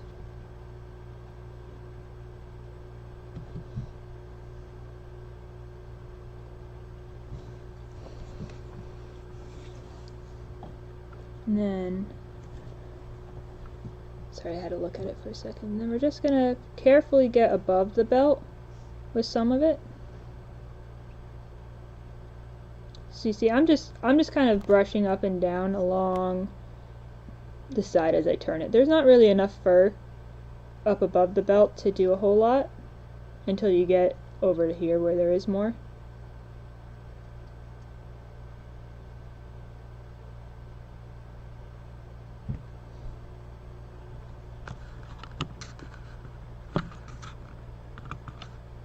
And it's okay if you get a little globby.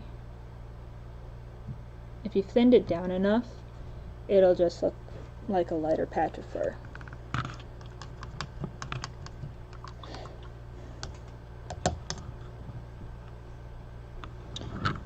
We're going to go back to our bone and off-white mixture, and we are going to make sure there's no water on our brush when we start this. And we're going to just pick out parts of the belt. So I'm kind of going for the top band and the bottom band,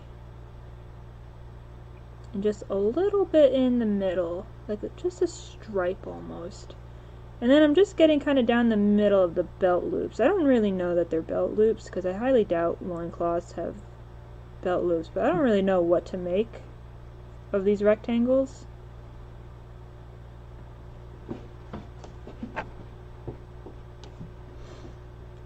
And our paint can be a little bit thicker for this because we need to have a little bit more control.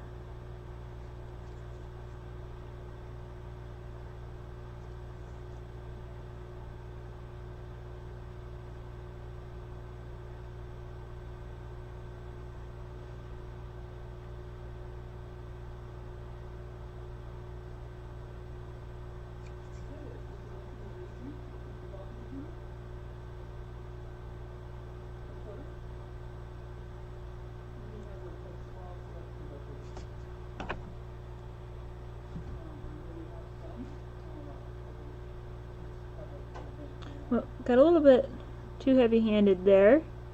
I'm not going to be too worried about it. If it's really bothering me, what I'll do is I'll thin down some leather brown and I'll go back over it. But I might just skip that spot if I do another round of highlighting.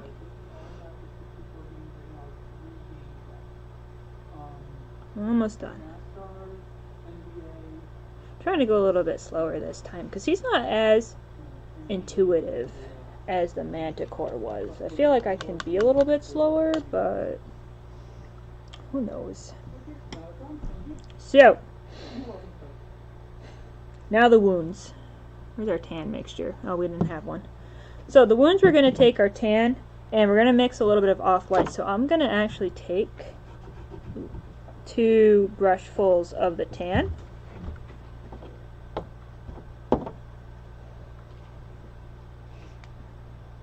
Oh my goodness, there we go. My tan is kind of drying itself shut. That's why I don't like pots anymore. I'm going to take 1, and I'm going to take 2. And I'm going to do 3 drops of water just to kind of help get the most paint off of the brush.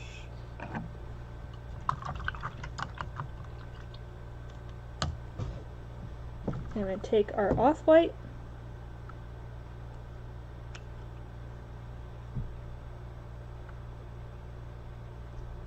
I took a lot more that time because I do want it to be a little bit lighter. I might add some more water though. There we go.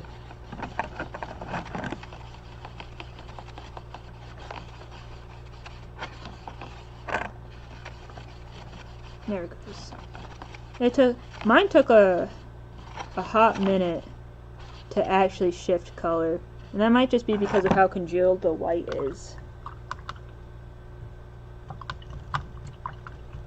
So we're going to use this to get the more open wounds. We're going to ignore the slashes, and we're really just going to focus on this one and his shoulder, and maybe a spot on his leg. So we're going to dip our brush, and we're going to pick out kind of just the top of these muscles where they stick out the most. So you can see I did like a line going straight across, and then just going to kind of get right here. Get like the side a little bit.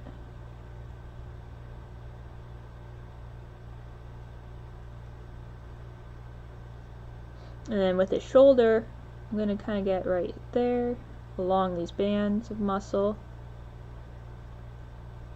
I'm going to do my best to stay out of the recesses and not disturb the purple. That's there. And it's a lot of paint mixed up for a little bit of work.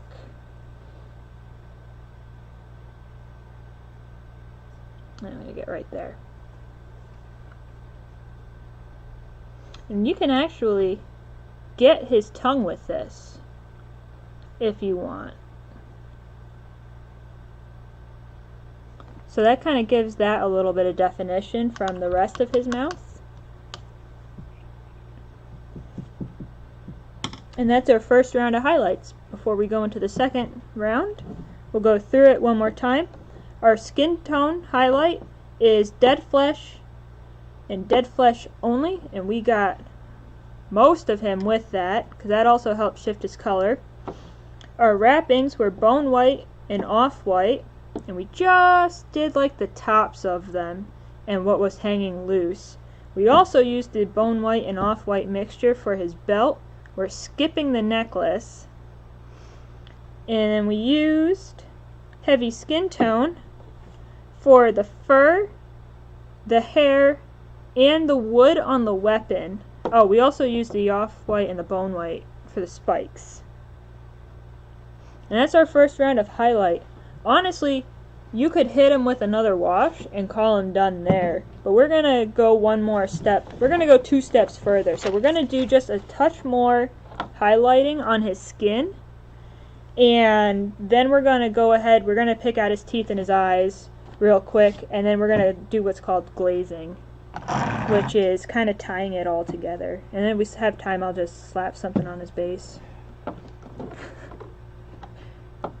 How are we on time? It's too long? Do you want me to finish? I can finish. Yeah, that's good. Keep going. You're good. This is going to be quick, because now we're just kind of picking out highest highlights. So I just took a scoop of off-white, and I'm mixing it into my dead flesh. Well, needs more water. I took a pretty healthy scoop of the white. Needs a lot more water. That was 2, 3, 4, 5, 6, and then 7 snuck its way in.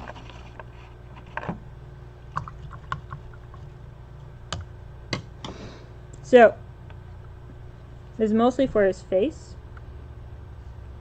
Make sure you don't have an overloaded brush. We're going to get that rise of skin, this rise of skin, and his nose. We'll get the tops of his shoulders.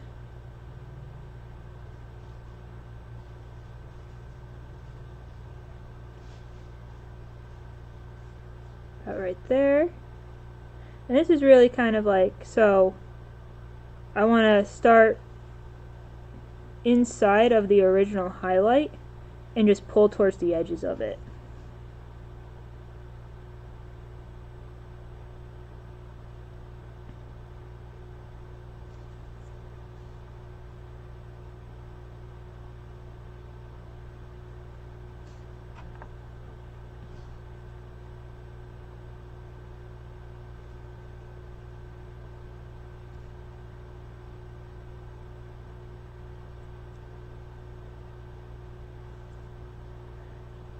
Get his head.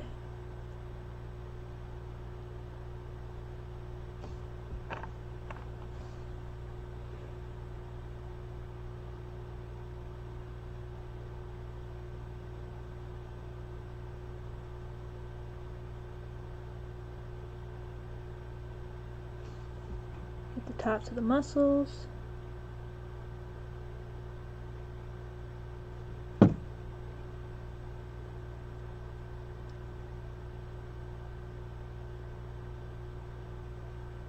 Again, I'm doing the same kind of zigzag right there.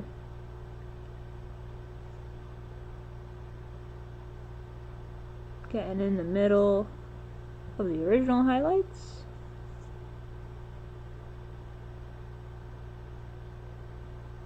This makes a nice mint green.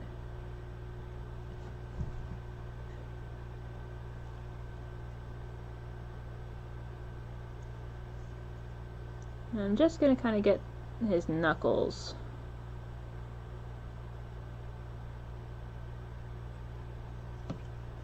Get a few spots on the leg, like his knee.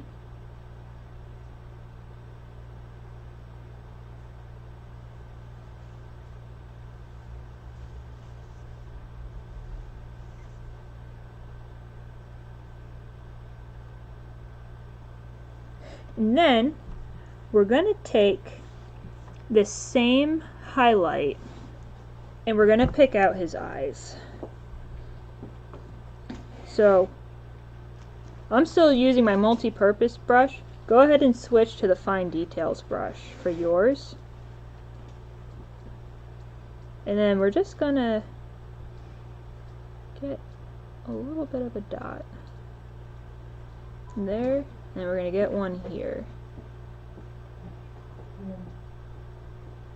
And no pupil.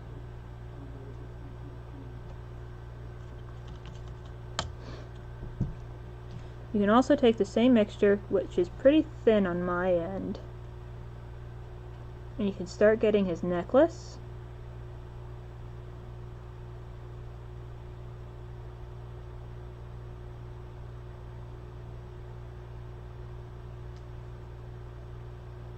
And this just kind of makes his necklace a little bit more interesting.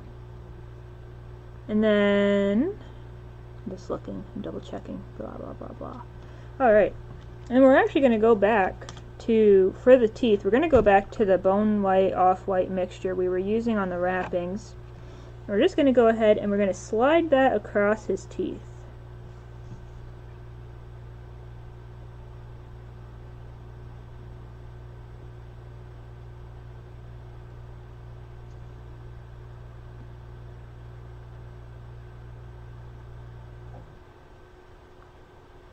Like such.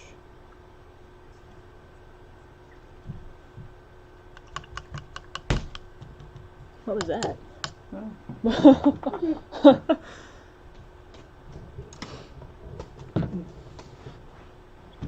Alright, and then comes our final step, which is called glazing. So our big one's going to be our skin tone. So what we're going to do is we're going to take a brush full of our heavy skin tone, which was our original base color, and I'm going to start with 8 drops. So 1, 2, 3, 4, 5, 6, 7, 8. You want this to be like dirty paint water, so you see how it's running down the side?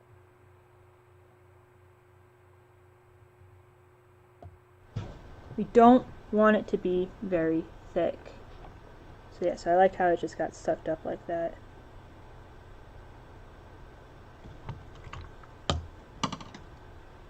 I test these on my nail. If I can still see the white of my nail through the line, I know I have the right consistency. And that I know I have more water. I need more water. So that should do it. Just added another drop. And then with our big brush, if we have it, or you can continue to use your multi-purpose brush, I'm going to wick off a lot of this paint, but I'm not going to do it on my paper towel because I need the water to stay in the paint. And then we're just going to paint down all of it. Crevices, highlights, everything. We're going to try to avoid the wounds though. We don't want this color to get in there, and we do not want this color to pool in the crevices. If you see it pooling, you need to wick it out before it dries, or it's going to leave a really weird mark. So I'm going to be kind of careful with my face. Never did the ears. The ears are dead. If you want to do your ears, I completely forgot mine because they're so tiny. You can go ahead, use our last highlight and get the tips of them. That's really all that you can do with a detail that small.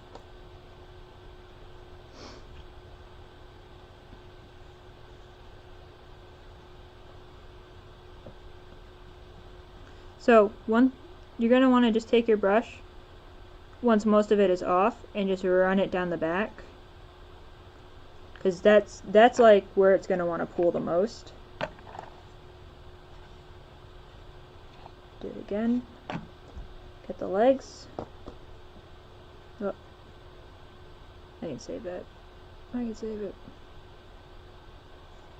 And then you'll notice what this is doing is it's really everything that was like in your face with the highlights, like that mint green, is now really subtle. And it's blended in really nicely. If you manage to keep your paint thin enough. So it looks more cohesive, like it all belongs there. And that's because we're using this base coat color to do it with. So it's bringing it all back to the beginning.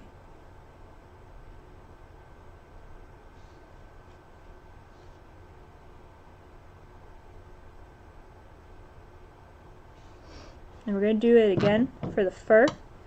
I've already got heavy sienna here, so I'm just going to add some more water. Check the consistency. And then I'm going to do like his fur. I'm not going to do the hair, because the hair is such a small detail that this would actually end up obscuring everything that we've done. But the fur and the loincloth are big enough. So I'll skip the hair and the wood of the weapon. Perfect.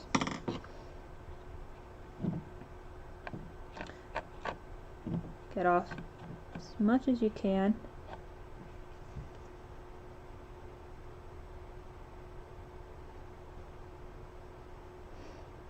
And just very carefully along the top. And then what I'll do is I'm going to go back, and once I have most of it off of my brush, because it won't dry the second that you put it down. It's too thin. So you do have time to work with it.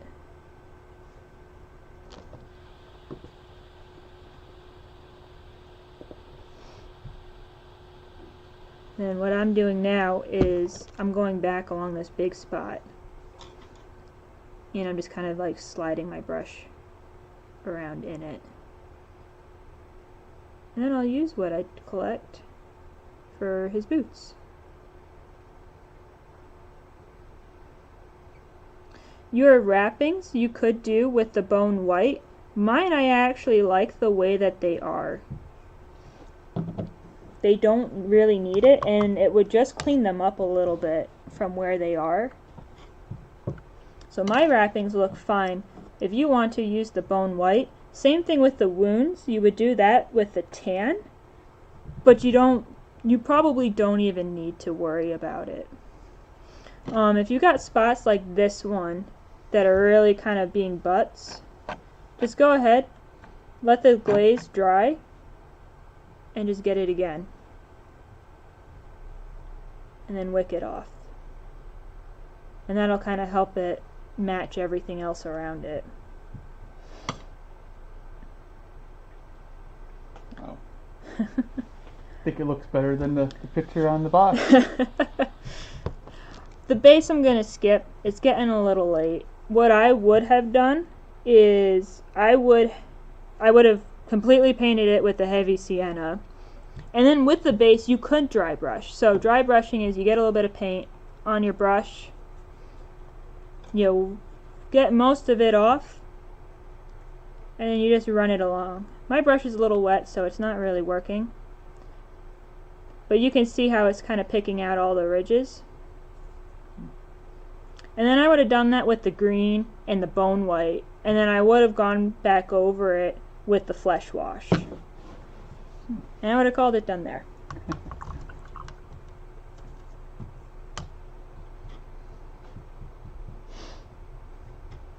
But